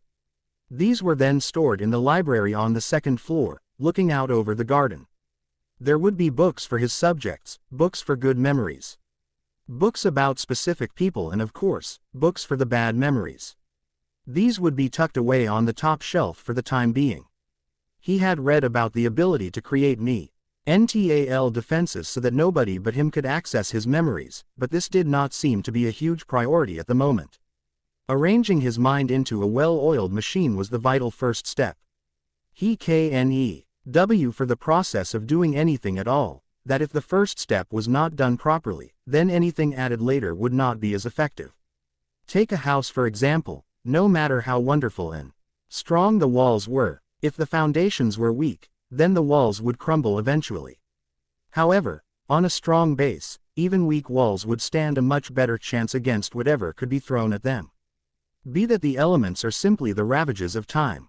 It was with this thought in mind that Harry went to sleep, determined that he would base his life on strong foundations from now on. Chapter 3. Upon waking, Harry felt a sense of peace washing over him, caressing his mind. All trace of yesterday's headache was gone, which Harry was extremely grateful for. He grimaced slightly as his stomach rumbled loudly. He had been so caught up in his occlumency work, he had forgotten to eat again. About the only useful thing the Dursleys had ever taught him was the ability to survive on very little food. The flickering clock in his room read just after 9 a.m. as he downed his morning potion. Harry caught sight of himself in the mirror and admired his new, scar-free body. In his haste to quell the pain in his head, he had almost forgotten that he was a healed man now. Tears threatened to leak from his eyes as he ran his hands over the now smooth areas of his back. Those that he could reach at any rate. The scars had been there so long, he could barely remember a time when he had been able to do this and not feel roughness. He examined every inch of his body that was exposed. He was still skinny, but there were no longer ribs poking out and he had started to gain muscle tone. When the extra height he had gained was considered, he had gained a lot more weight than his physique suggested. From his body type, Harry assumed he was never going to be one of those bulky, muscle-bound giants. Unless he was in the gym all day, every day, and he certainly had no desire for that. However, he did think that the effects of the ritual and the potions regimen should allow him to gain a pretty lithe and muscled body. Thanks to his years of manual labor, and now Quidditch training, progress was already being made on that, and the world was more and more in focus with his glasses on. At first he had thought this incredibly strange, as the healer had said that the ritual and potions should improve his vision. However, he had now worked out that his glasses prescription had been so bad, that the improvements were taking him towards his prescription, before hopefully healing his eyes completely. He pushed aside his hair to check on the most famous of his scars and his mouth dropped open in shock. It was scabbing over, as if it was a fresh cut that was healing. Maybe this meant that it would finally heal fully, so he wouldn't have to walk round with people gawping at his forehead all the time. That would certainly be a relief. He pulled on the clothes from Rach for the third day in a row. Scowling at the thought, he really needed to go shopping. Seeing as he had no clue about things like that, he immediately wondered whether Rach would be interested in showing him some good places to go. It was doubtful. After all, why would a 17-year-old girl want to hang out with an almost 13-year-old boy? Still, it is a fact of life that if nothing is ventured, nothing is gained. So he wandered along the, now familiar, corridor towards the main reception, hoping she would be there. It wasn't Rachel but rather Julie at the front desk when he arrived. "Hi Julie, sorry I was so abrupt with you both yesterday. Is Rach around?" "She is, but don't think you're getting away that easily. You promised us answers today and I am going to hold you to it, not least why you are suddenly taller than me, when only yesterday you were shorter." Julie's voice was filled with concern but with an underlying tone of steel. She was not going to be deterred in this matter. Harry sighed good-naturedly. "Okay, if you find her I'll explain to you both. I'd rather not do it any more times than I have to." In short order, they were all sat in the kitchen with cups of tea, the bottle of whiskey, unopened, but within arm's reach of Julie should it be required. Harry quirked an eyebrow at the bottle.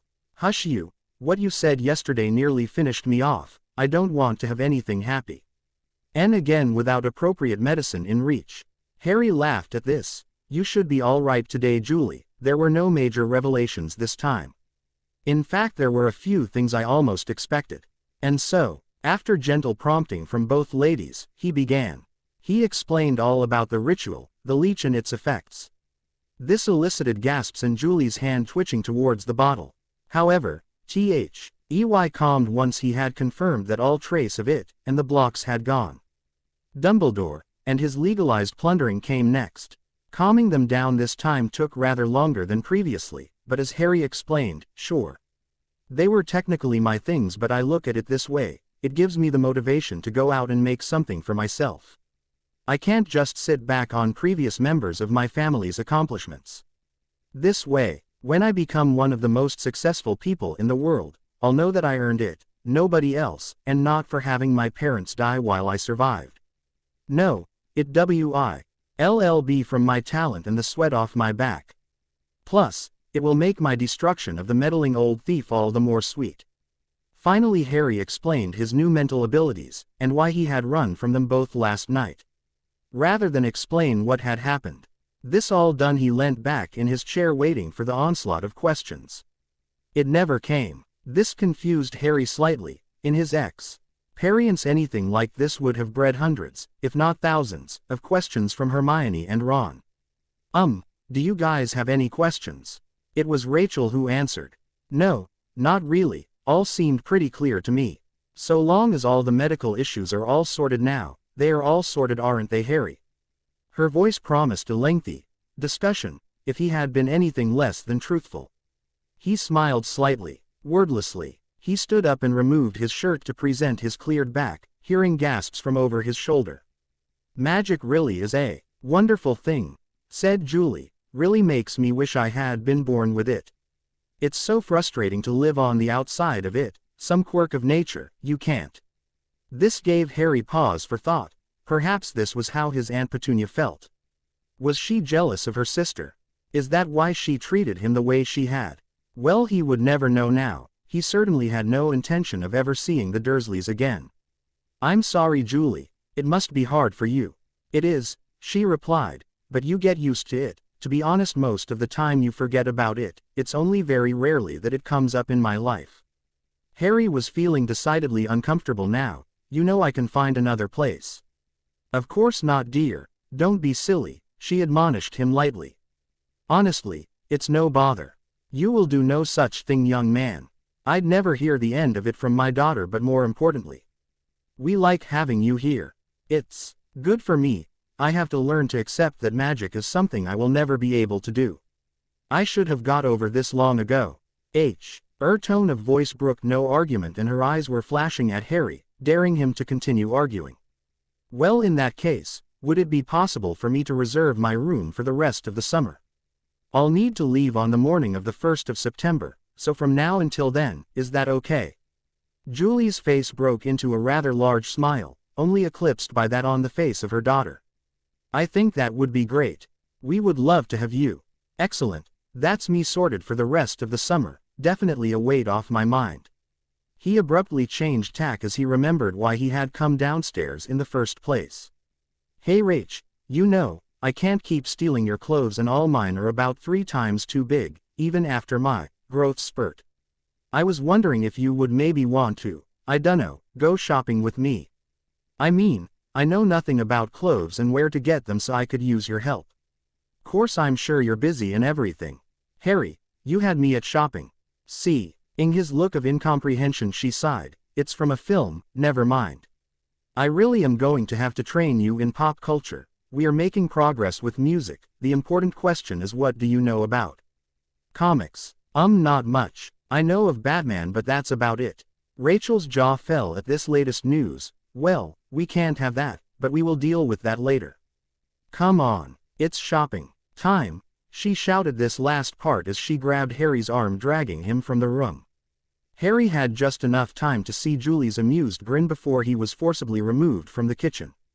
What bloody hell have I let myself in for? He muttered.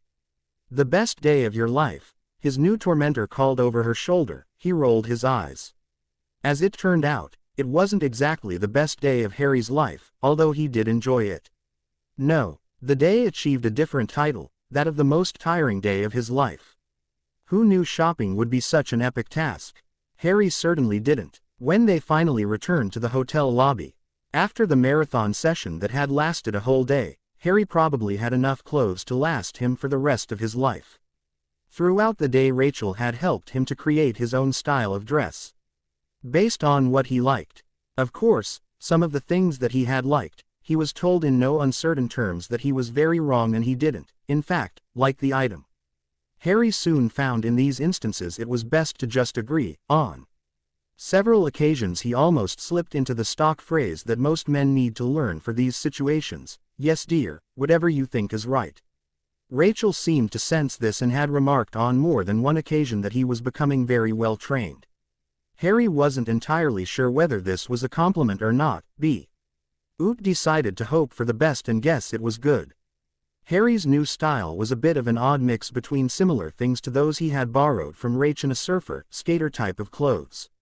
So, he had bought a lot of band t-shirts, mostly heavy metal bands, as well as some more brightly colored t-shirts from surf brands. Several pairs of jeans, 2 different pairs of Converses and some skater shows rounded out the bulk of his purchases. Years of wearing drab and tatty clothes made him want to go the exact opposite way. and wear clothes that were as loud and intense as possible.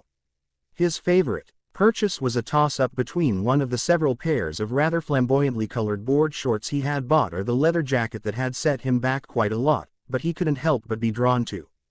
Harry dumped all of the bags on the floor and flopped onto the bed, exhausted. The fact that he would try to unpack tomorrow was his last conscious thought before he fell completely asleep. The next day became the first incarnation of Harry's new routine. He awoke, downed his potion, and had a shower in the communal bathroom along the corridor. Despite the connotations associated with communal washing facilities, this one was actually very pleasant and, best of all, the hot water wasn't limited, as it had been at the Dursleys. He then dressed, wandered downstairs, said good morning to whoever was on the front desk and had breakfast at a little cafe 3 doors down on the other side of the street. It was a small, simple place, but they did excellent food and the staff were friendly and happy to help. Breakfast done, Harry would return to his room and start to read. Today's task was to finish the occlumency books and get started on his mental defenses. This was completed successfully by mid-afternoon. His mind now protected from most intrusions, at least he hoped so. There was no real way of testing it. He would like to see anyone try and get through the layers of traps, blind alleys, fake walls and magical guardians he had installed though. It would be an entertaining experience, for him at any rate. The important job completed, Harry was free to return to his parents' journals. Part of him knew that he should be disappointed in his parents for allowing Dumbledore's whole-scale destruction of their legacy, but he couldn't. In his heart he believed that Dumbledore had manipulated them, just as he had Harry. The journals certainly contained some eye-openers though. Who would have thought from his treatment, Snape had been one of his mother's closest friends. Snape had never given any indication that he held Harry in anything less than utter contempt, so what had happened to make him this way? Sure, his father had pranked Snape a lot, but these had been retaliations for the bullying Snape had done to those weaker than him. Harry was pleased that his father had struck back at bullies, rather than becoming one himself, as it would have been very possible for him to be with his propensity for pranks. The answer to this mystery came during his parents' 5th year. He read all about how his mother had tried to save Snape after his father had caught him in a prank and been thanked by being called a mudblood. His mother went into great detail about the incident in her journal and Harry felt enraged at Snape as Lily's hurt and pain spilled out of the pages. It was after this that Lily started to become closer to James, before they eventually started going out at the beginning of 7th year. He had to laugh at the love-struck ramblings about how Eat Lily would be as a girlfriend that James had written, all the way from 1st year until he eventually got together with her. It then changed to how great it was to have as a girlfriend.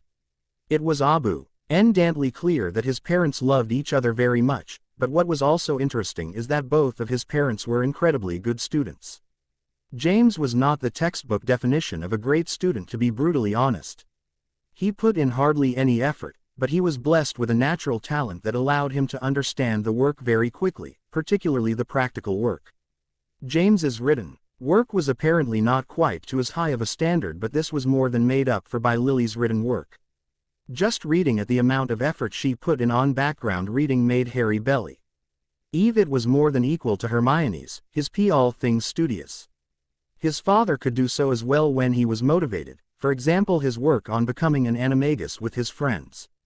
This was obviously not a simple process judging from the amount of work mentioned in the journals. It was after finishing all the journals for the Hogwarts years, that Harry decided one of the best ways of honoring his parents was to be the best student he could possibly be. He was sure that had his mother lived, she would not have been satisfied with the results he was currently achieving. He also realized his option choices were not the best for any future career plans. Lily had spoken fondly about ancient runes classes and also arithmancy, while James had enjoyed runes and care of magical creatures. Harry was currently down to do care of magical creatures and divination, so he resolved to owl Professor McGonagall to see if she would change his divination pick to ancient runes and arithmancy. He had no interest in doing Muggle studies as, judging from prior experience of wizarding knowledge of Muggles, it was likely to be woefully out of date and a waste of time to someone raised in the Muggle world. It took hardly any time to write out the short note, but when Harry looked to Hedwig's cage, he he found she wasn't there, having not yet returned from the night's hunting. However, at that very moment, a large white object appeared through the window, looking at Harry expectantly. "Well, aren't you a clever girl? You know, it's almost like you could sense that I needed you." Hedwig just cocked her head at him and held out her leg for him to attach the note. Harry laughed, gave her feathers a quick rub and tied it on. The snowy owl hooted gratefully for the scratch, took a quick drink of water from her bowl and flew out of the window into the early night sky. Remembering his promise from the other day, to build strong foundations first, Harry realized that if he was going to do the best that he could do, he needed to go over his books from the first 2 years. He needed to be sure he understood everything in them before getting started on the next year's work. It was this, therefore, that dominated his next day as he reread, or in some cases read for the first time, his textbooks from the previous years. He was only interrupted by a rather strange letter from Professor McGonagall. "Dear Mr. Potter, I have received your letter about your wish to change your electives and confirm that this will indeed be permitted. I'm glad to see that you are going to take your studies more seriously. And I look forward to seeing the results in my own class. Your parents would be most proud of you. On a more personal note, I wish to inquire as to your whereabouts, as the headmaster has been trying to contact you for almost a week now. All his attempts at sending letters and locating you have failed, as the owls simply fly around confused for a brief period, before returning to Hogwarts. I know. He wishes you to return to Privet Drive, however I feel that so long as you are prudent it would be better for you remain away from them. I know you do not enjoy your time with them, and as for safety, if the headmaster cannot find you, then it seems just as likely that he who must not be named, or his supporters, will be similarly rebuffed. However, I will again caution you to be sensible, wherever you are, and do not take any risks. I would very much like to know where you are, but should you choose not to let me know, I will trust in your judgment. I am putting a lot of faith in you, Mr. Potter, as I feel you have earned it over the last 2 years, but do not make me regret my decision. If you need any help, do not hesitate to send me an owl. Yours sincerely, Professor McGonagall, Deputy Headmistress, Hogwarts. Harry sat for a long time digesting this letter. What was it that made it so important for Harry to return to the Dursleys? According to Dumbledore, it was the blood wards, the things that protected him at Privet Drive, but surely they should have protected him from the Dursleys as well. Why didn't they? Protection for one person against anything that seeks to harm them is indiscriminate. If they were unable to protect him from his family, then who's to say they would protect him from Voldemort or any of his followers? There had to be some other reason for it, but for life of him Harry could not see it. After the discoveries at Gringotts, Harry now appreciated that not everything Dumbledore did in relation to him was for Harry's benefit. He tried to look at it logically. What did Dumbledore stand to gain from having him at Privet Drive? Well, if he was there, he had no access to the wizarding world that is not allowed by Dumbledore himself. This meant no access to Gringotts, and therefore no discovery of Dumbledore's case of sticky fingers. Was it as simple as that? Surely Harry would have found out about it all when he hit 17 anyway, so there would have needed to be another plan at that time. Unless, of course, Harry wasn't supposed to last that long. Harry laughed to himself at this. But then he thought about it for a moment and the laughter died on his lips. Could that be the endgame for Dumbledore? A miserable childhood for 10 years until the wise, old grandfather swoops in and rescued him, in order to introduce him to a whole new world. A world that he was famous in. A world where he was liked and treated well, for the most part. A completely opposite world to the Muggle world. The whole setup seemed to be working towards making him feel indebted to the headmaster. Even the supposedly anonymous return of his father's invisibility cloak, but why? Harry took a deep breath, trying to work step by step. Being rescued makes him feel indebted to Dumbledore, so what does that lead to? Likely it leads to him doing whatever the headmaster wants. That feeling of obedience that came from the Dursleys, where anything and everything was punished, would help nudge matters along here. Harry felt that it could be summarized into 2 key points. First, making him do whatever Dumbledore says. This could then possibly lead to his premature death, before the age of 17. Why so young though, aside from that being the age of majority? Throughout history the answer would have had something to do with the removal of a threat, either physical danger or, more likely, to prestige and power. Would Harry Potter be a threat to the great Albus Dumbledore? Well, yes, actually. Dumbledore's fame and power was based around his defeat of Grindelwald. As Voldemort was obviously after him. For some reason or other, it stands to reason that Harry was going to be the one expected to beat Voldemort. Harry briefly wondered why this would be but dismissed the thought for the moment. Frankly, it was enough to know he was in danger without the reasoning behind said danger. When a tree branch is falling on your head is not the time to question the intricacies of the force of gravity. Assuming he did defeat Voldemort, which he sincerely hoped would be the case, he would have the same level of fame as Dumbledore, as the vanquisher of a dark wizard. The difference would be that Harry's victory would be the more recent, within the majority of the population's living memory. The public are a fickle bunch at the best of times, and so Dumbledore's popularity would be transferred, for the most part, to his replacement, the younger model, so to speak. Could it really be as simple as that? A popularity contest? Harry doubted it. There had to be more. Popularity equals power. Combine that with his apparent status as a lord of an ancient and noble house and he would be a major threat to Dumbledore retaining his own power. But there was another dimension to consider. He was also blocked magically. Could that have been Dumbledore as well? Harry snorted. As far as he was concerned, there was no one else it could have been. It was unlikely to have been his parents. Certainly not with bindings that restrictive, and nobody else had access to him for any length of time. Well, the Dursleys had, but the idea of them secretly being magical and put there simply to keep him under in the extreme. As far as Harry could see, the old bastard must have done it right after his parents were killed. Now that Harry thought about it, it was interesting to note that the magical world had created a society where magical power was a determinant of social standing. This, combined with parentage, meant that people with more magical power were treated better than those that didn't. It was almost like an unconscious hierarchy. Those that were more powerful were listened to more freely and their suggestions taken more seriously by everyone else. Therefore, the Avera threat to Dumbledore came down to three separate reasons. Firstly, Harry was likely to be the figurehead of the defeat of Voldemort if not the actual victor. Secondly, he was a high-status lord, and finally, he had a lot of magical power. Combine all these together and he would likely be the figurehead of the English magical world for decades if not longer. It would be interesting to see how that translated to the rest of the world. Britain certainly believed itself the premier magical culture in the world, but was that actually the case?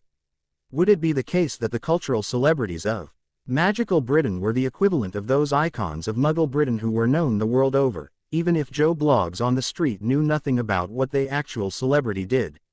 Let's be honest, even those who know nothing at all about football have heard of David Beckham, and a deep love of James Bond is not a requirement to know who Sean Connery is. Harry made a mental note to do some research on other countries to see how they fit into the magical world. For the time being, though, the question was what to do with this idea. While he had some facts, the rest was supposition. First, he needed to keep away from Dumbledore as much as possible, even if he was not responsible for every problem that had befallen Harry since becoming an orphan. He had definitely stolen from Harry, and Dapahne was enough for him to cut the headmaster out. Secondly, he needed to find out exactly who placed the blocks on him and who suppressed his parents' wills. And finally, he needed to train himself so that he could take advantage of the opportunity that his status and power presented him. Perhaps he could even drag the magical world kicking and screaming into the 21st century. Harry then redoubled his efforts at studying, and consequently it only took him one more day before he had finished an in-depth study of his textbooks. As he felt more confident in his grasp of theory, he had also moved on to studying his parents' notes on the various subjects they had been interested in. He didn't understand everything they would write about, but that was understandable as they were often discussing an analyzing 6th or 7th year spells if not higher. However, he did understand the concepts they were talking about, and this alone made all of his studying worthwhile. He had already got the impression on that they were both smart individuals. Now he knew that his parents were both geniuses. His mother, in particular, had been incredible. Her Ancient Runes journal was an absolute goldmine of possibilities. It appeared that, before she had been killed, She was working on a way to use runes to power Muggle items and allow them to work in magic-rich environments like Hogwarts or even the average wizard's house. Harry knew that any electronic item that was around magic, even background magic, would eventually fry, its circuits exploding. The possibilities for anyone who could actually manage to make Muggle electronics work in the magical world were huge. He immediately resolved to pursue this as a tribute to his mother. Of course, the massive potential for commercial gains was a slight motivation as well. Harry pondered how he should reply to McGonagall, if at all. Should he tell her everything? After much debate he decided against this course of action. It left too much chance of Dumbledore getting hold of the information somehow. He did feel that he should tell her something though. She could be a very useful ally to help him gain total control over his life. She had made the crucial first step in trusting him. In fact, Harry realized, she was the first adult to do anything even remotely like that. He decided that he would write back, but he would not reveal everything. Dear Professor McGonagall, first of all I must apologize for running away as I did. Allow me to alleviate your concerns. I am safe, far safer than I have ever been before. I am very grateful that you trust my judgment. That really means a lot to me. However, I am not going to tell you where I am. While I trust you, I unfortunately do not trust others around you, and I am concerned that they may not have intentions for me as good as your own. I'm afraid I have no idea why none of his letters have reached me. I have not received any letters at all since I left the Dursleys, apart from your own. Perhaps only Hedwig is able to find me. I don't know. If you have any thoughts on the matter, I would very much like to hear them. I was also wondering if it would be possible for me to get a copy of the Lee T for the 3rd and 4th year books early. I would like to read ahead and push myself as much as possible over the summer. Don't worry, I am not doing any practical magic, I simply want to get a good handle on the theory before I get to Hogwarts. I would also very much appreciate it if you had any suggestions for other books that were not necessarily on the list of required books, but would help me understand each subject in greater depth. Many thanks, Harry Potter. He looked over the letter, satisfied that it fit his purpose. It told her a little information, as well as seeding a few small doubts. The careful flattery was a rather good touch as well, if he said so himself, and the book list alone would be a valuable addition to him, even if she didn't mention any additional books. He Avenue the letter to Hedwig and sent her on her way again. Judging by the previous reply, he would get her return letter during the night, so, having completed his nightly routine including potions, he went to sleep. He hoped that he would be able to go to the British Library the next day and that its selection would be large. As it turned out, he was correct. McGonagall had indeed replied during the night. She had included the lists all the way up to 7th year with a note, to push yourself as much you can. Lily was an exceptional student and James could have been, if he had put more effort in. He was merely an excellent student.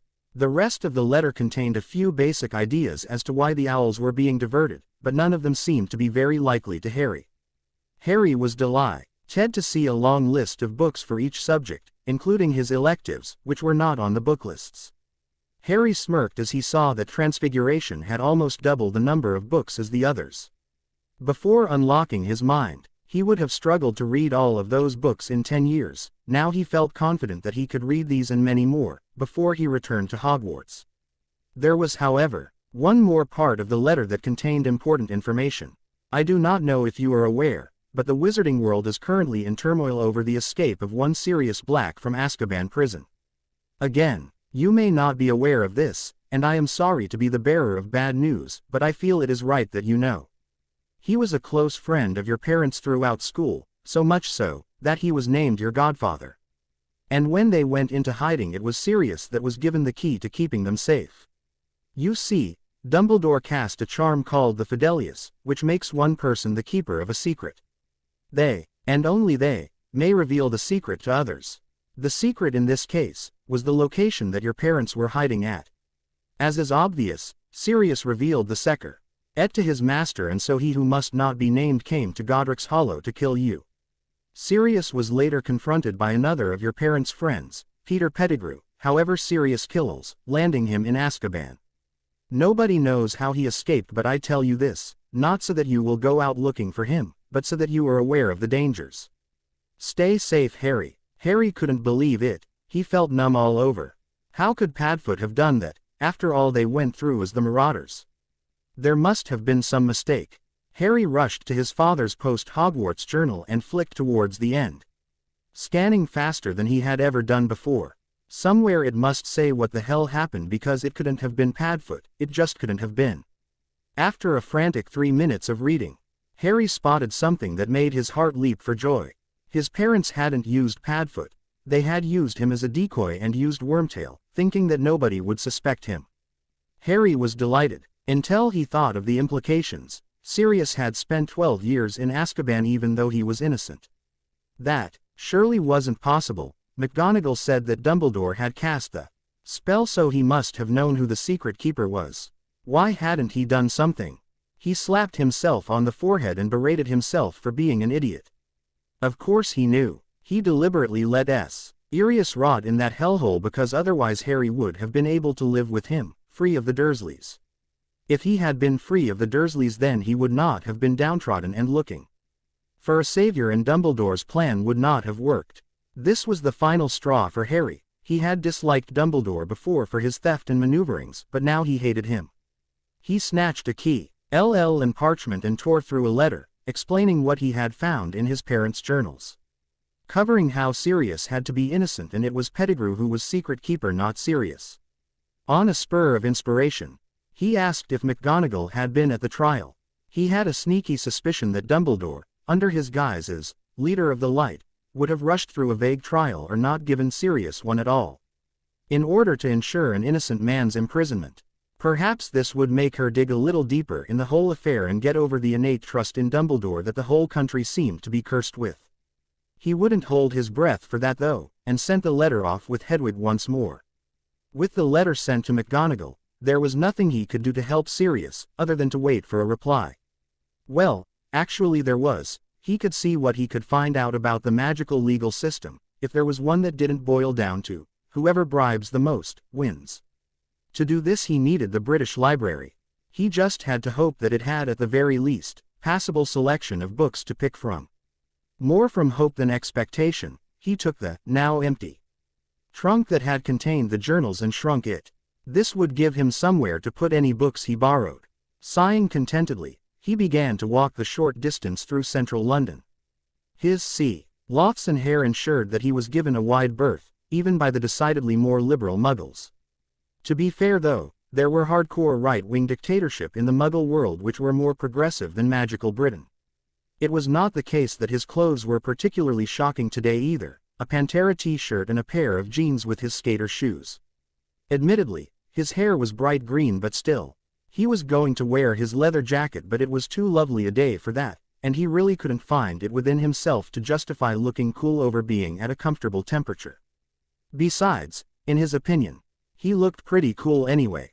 It was not only physical scars that the goblins had healed, his new appearance gave him a confidence he had never felt before. Whether it was the new clothes or the confidence he exuded he wasn't sure, but he was certainly viewed differently by the casual observer. This was proved to him when a couple girls who looked about 15 smiled at him and giggled. From out of nowhere he flashed a smile back and was pleasantly surprised when the giggling renewed. That was a nice stroke to the ego for anyone, let alone a teenage boy Seve. Rawl years younger than the pair of attractive girls. It took less than 30 minutes to reach the front of the library.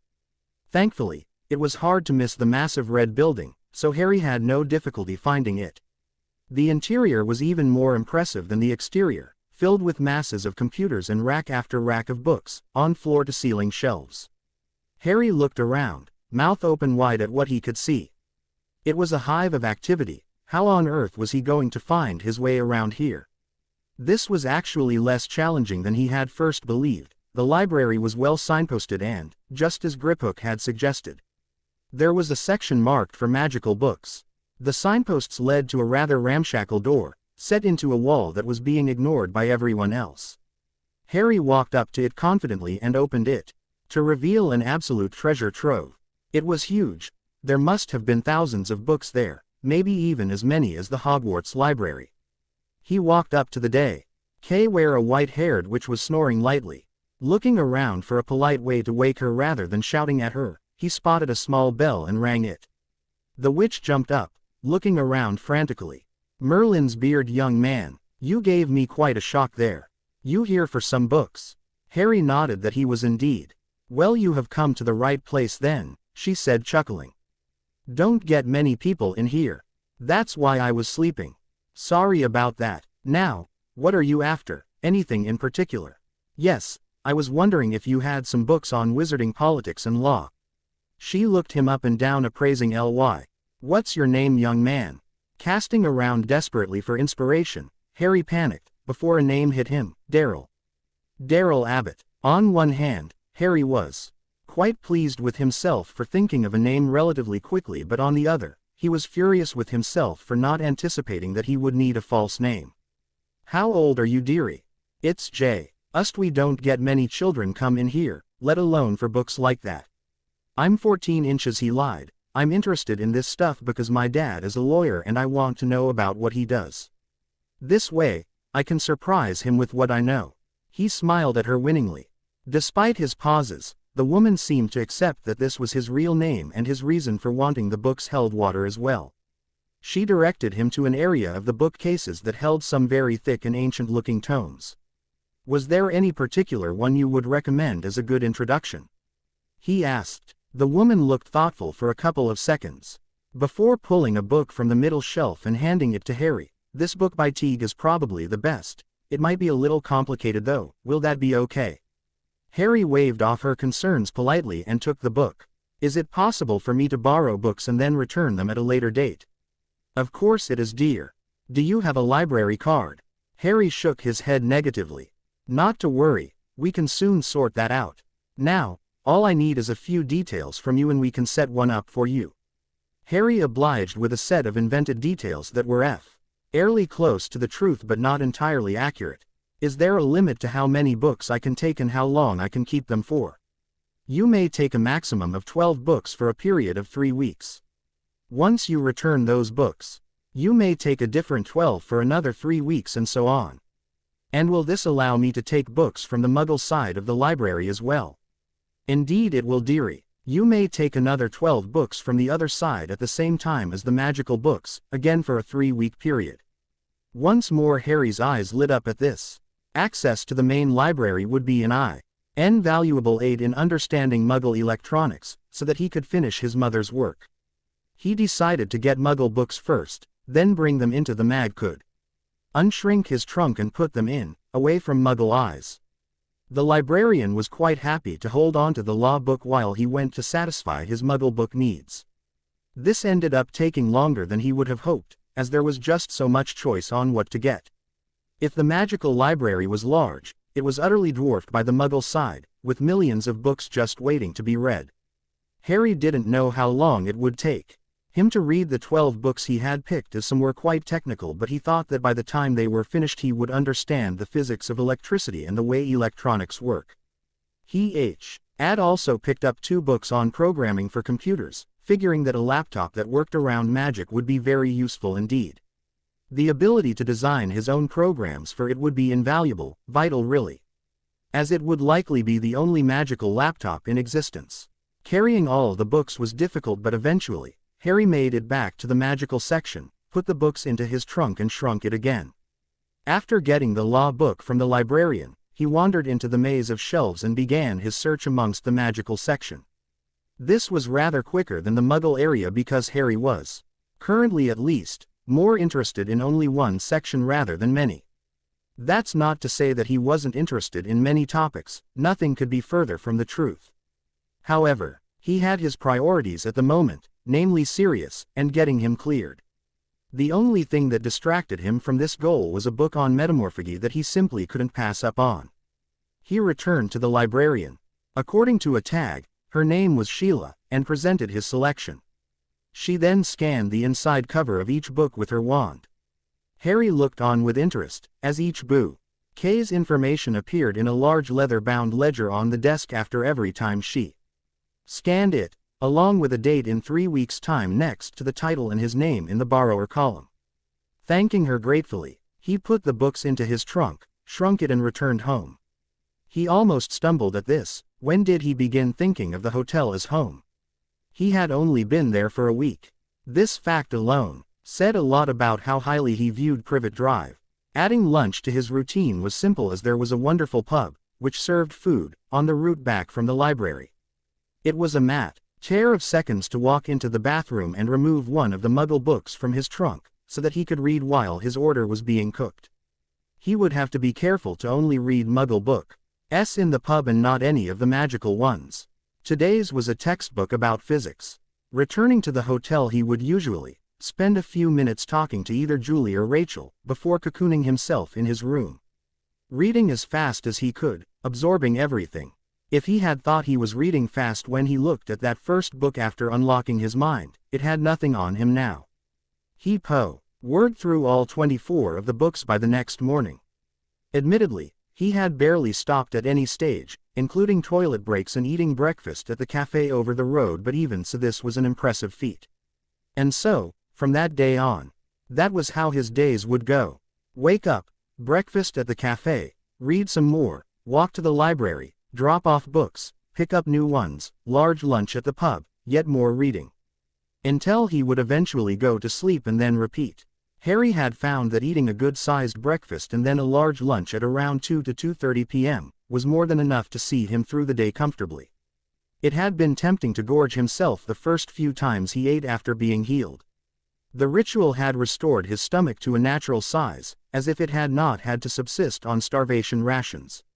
For his formative years, this meant that he could eat a great deal more at each meal. Combine this with the freedom he had from the Dursleys preventing his food intake, and the was the definite potential for some supreme overeating. It was Ron who, unwittingly, provided the impetus to prevent this from happening. Harry liked his best mate, but Ron's eating habits were sickening. Harry also began to practice his metamorph abilities, but it was hard going. The books weren't really much help, as it seemed a non-metamorphagus that had written most of them. The one book he did find by a metamorph was rather vague. The instructions boiled down to one word: concentrate. The most difficult part of this was trying to concentrate and watch himself in the mirror to see if anything was actually happening. To help out, he enlisted the help of Rachel. "Right, so remember I told you I was a metamorph?" he asked her. "The thing where you can make yourself look different. That's the one. I need your help to practice if you're not too busy. Every time I look in the mirror to see if anything has happened, I lose focus. So can you watch me and tell me if anything happens?" "Sure thing, lil bro. What you planning on changing?" Harry looked thoughtful. "I think hair first. What color shall I try and change to?" Rachel eyed him pensively. "Try going back to your normal black. That might be easier than trying something you have never seen before." Concentrating hard, Harry pictured himself back with his normal, black hair in his mind. He felt a little tingle in the back of his mind, so he zoned in on that and embraced it. Rachel's gasp broke his concentration. "You did it. Well, for a bit anyway. It was black, but then you opened your eyes and it went back to green. It was a good start though. Do it again." And Harry did, again and again and so forth. Rachel was a hard task mistress, but her sternness helped out in the end. It made sure that he pushed himself to the very limits. After much experimenting, the pair discovered Harry couldn't really change many of his features. He was limited to tweaking his hair color, length and style, and messing with his eye color. They had a good laugh when Harry changed his eyes to slitted, cat's eyes. Well, Rachel did, while Harry frantically tried to get them back to normal after they got temporarily stuck. Overall, he was slightly disappointed he couldn't change as much as some of the books suggested was possible, but he and Rachel had a lot of fun playing with the little he could do. She would get one of her magazines out and show pictures of different hair styles, and Harry had to copy them. Eventually they settled on a new style for Harry. He kept his hair black as it had been originally, but made it longer so that it fell just below his shoulders. Perhaps because it was longer, or maybe it was the metamorph magic, but his hair was no longer the untamable mess it had been. It was mostly straight with a little bit of a natural-looking wave in it. His scar was mostly healed now, but until it was completely gone, Rachel introduced him to the humble bandana in order to cover up the remnant of the scar. It was nearly 4 days before Hedwig returned once more with McGonagall's reply. Harry had been starting to get worried about her safety. Terrible thoughts had been flying around his mind. Dumbledore trying to place a tracking charm on her to find him and her being killed in the process, or even Dumbledore killing her in frustration or simply to hurt him. Thankfully, none of this had happened. It appeared McGonagall had kept her away from the Ollery. Her letter was encouraging as well. It started off by wishing him well and a happy birthday for the next day, but then the important things started. It would seem that his professor had taken what he had written to heart and begun some digging of her own. Harry had indeed been correct in that Sirius had never received a trial, or at least not one that McGonagall had been able to find in her extensive search. She had contacted Madame Bones, who was the head of the Department of Magical Law Enforcement, and neither had been able to find any record. Harry wondered if this Madame Bones was a trustworthy person. He guessed she would have to be if McGonagall trusted she could end up being incredibly helpful to Harry. Therefore he decided to take a bit of a gamble and write to her, explaining what he knew from his parents' journals. He knew from his extensive law reading that, if she wanted, as head of the DMLE, she could call anyone to a retrial or in this case, first trial, providing there was enough evidence to make reasonable doubt on any previous decisions. This could be Sirius' ticket to freedom and, most importantly, there would be little Dumbledore could do to stop it. The only slight assumption on Harry's part was that Veritaserum would be provided and used to ensure truthfulness. This should be the case as any defendant had the right to demand use of the potion, not that many took advantage of this generous offer. This was also within her right, as head of the DMLE, to demand. He would mention that in his letter, even though she probably already knew, but better safe than sorry. So long as it was done politely, no sense in annoying the women by implying she was incompetent. McGonagall's letter continued, wishing him the best and hoping that the list of books she had provided had been useful. They certainly had. Harry had gone into Diagon Alley and purchased this year's and next year's books, and had already finished them. One of the ancient runes books had been a dictionary of Norse runes, and Harry had been pleasantly surprised to discover that, just by reading the dictionary and the pronunciation guide, he was fluent in the language. Curious, he had tried this with French to see if the skill translated to Muggle languages. It did, and Harry's next trip to the library was definitely going to include some dictionaries and language guides from all the major Muggle languages. Harry thought that the ability to speak all of these languages would be a massive help if his rather ambitious business plans came to fruition. Even if they didn't, after spending his entire life limited to a cupboard and school, he desperately wanted to travel and experience all the world had to offer. Since beginning his studies, he had worked his way through the first year of undergraduate-level physics as well as a huge amount of electronics. His computer programming knowledge was also high, but he really needed a computer to actually be able to practice and try out some ideas. This was going to be his birthday present to himself tomorrow. He went to sleep reading a book on Egyptian hieroglyphs, his working through the many possibilities his 13th year would hold. Harry's plans for his birthday were based on his experience of the day, namely that nobody within a 5-mile radius knew it existed, and so nothing would happen. However, Julie and Rachel had other ideas. They were lying in wait when he walked down the stairs and jumped out on him shouting, "Happy birthday," nearly giving him a heart attack. They then took him over to the cafe over the road, insisting that they bought him breakfast. It was without doubt the best birthday of Harry's life already, and it wasn't even midday yet. "So what are your plans for the day, Squirt?" Rachel inquired as they were just finishing their hearty fry-up. "Well, I was going to go into the city center and buy myself a decent computer, and maybe a few other electronic goodies. I must admit, I don't really know what's good out there though. Speaking as your educator in all things music, you should get an iPod. It stores thousands of songs that you can listen to at any time, just like this one," she said, pulling her iPod from her pocket. "Also, you have to get a smartphone. It's possibly the best thing out at the moment. It's a mobile phone, but it does so much more than just making phone calls. You can go on the internet and it's got all these cool app things. You should definitely get one of them." Rachel's face was lightened up with excitement about the whole thing. Harry had to admit it did sound pretty cool. "All right, I might get one of those then, it does sound useful. Of course it is, if you get one and can make it work around magic. Then you can text me while you're at school and not have to use Hedwig. Because you are going to keep in contact, aren't you? Her voice had taken on the threatening tone that Harry had begun to know very well. It was one that left him absolutely no choice but to agree. Of course I'm going to keep in contact, hand on heart, he said as Julie smiled knowingly at him. Like you had a choice, she said, laughing as her daughter fake pouted. Harry smiled at her. Of course I didn't have a choice, but that doesn't mean I wouldn't have kept in contact anyway. You guys have become like family to me.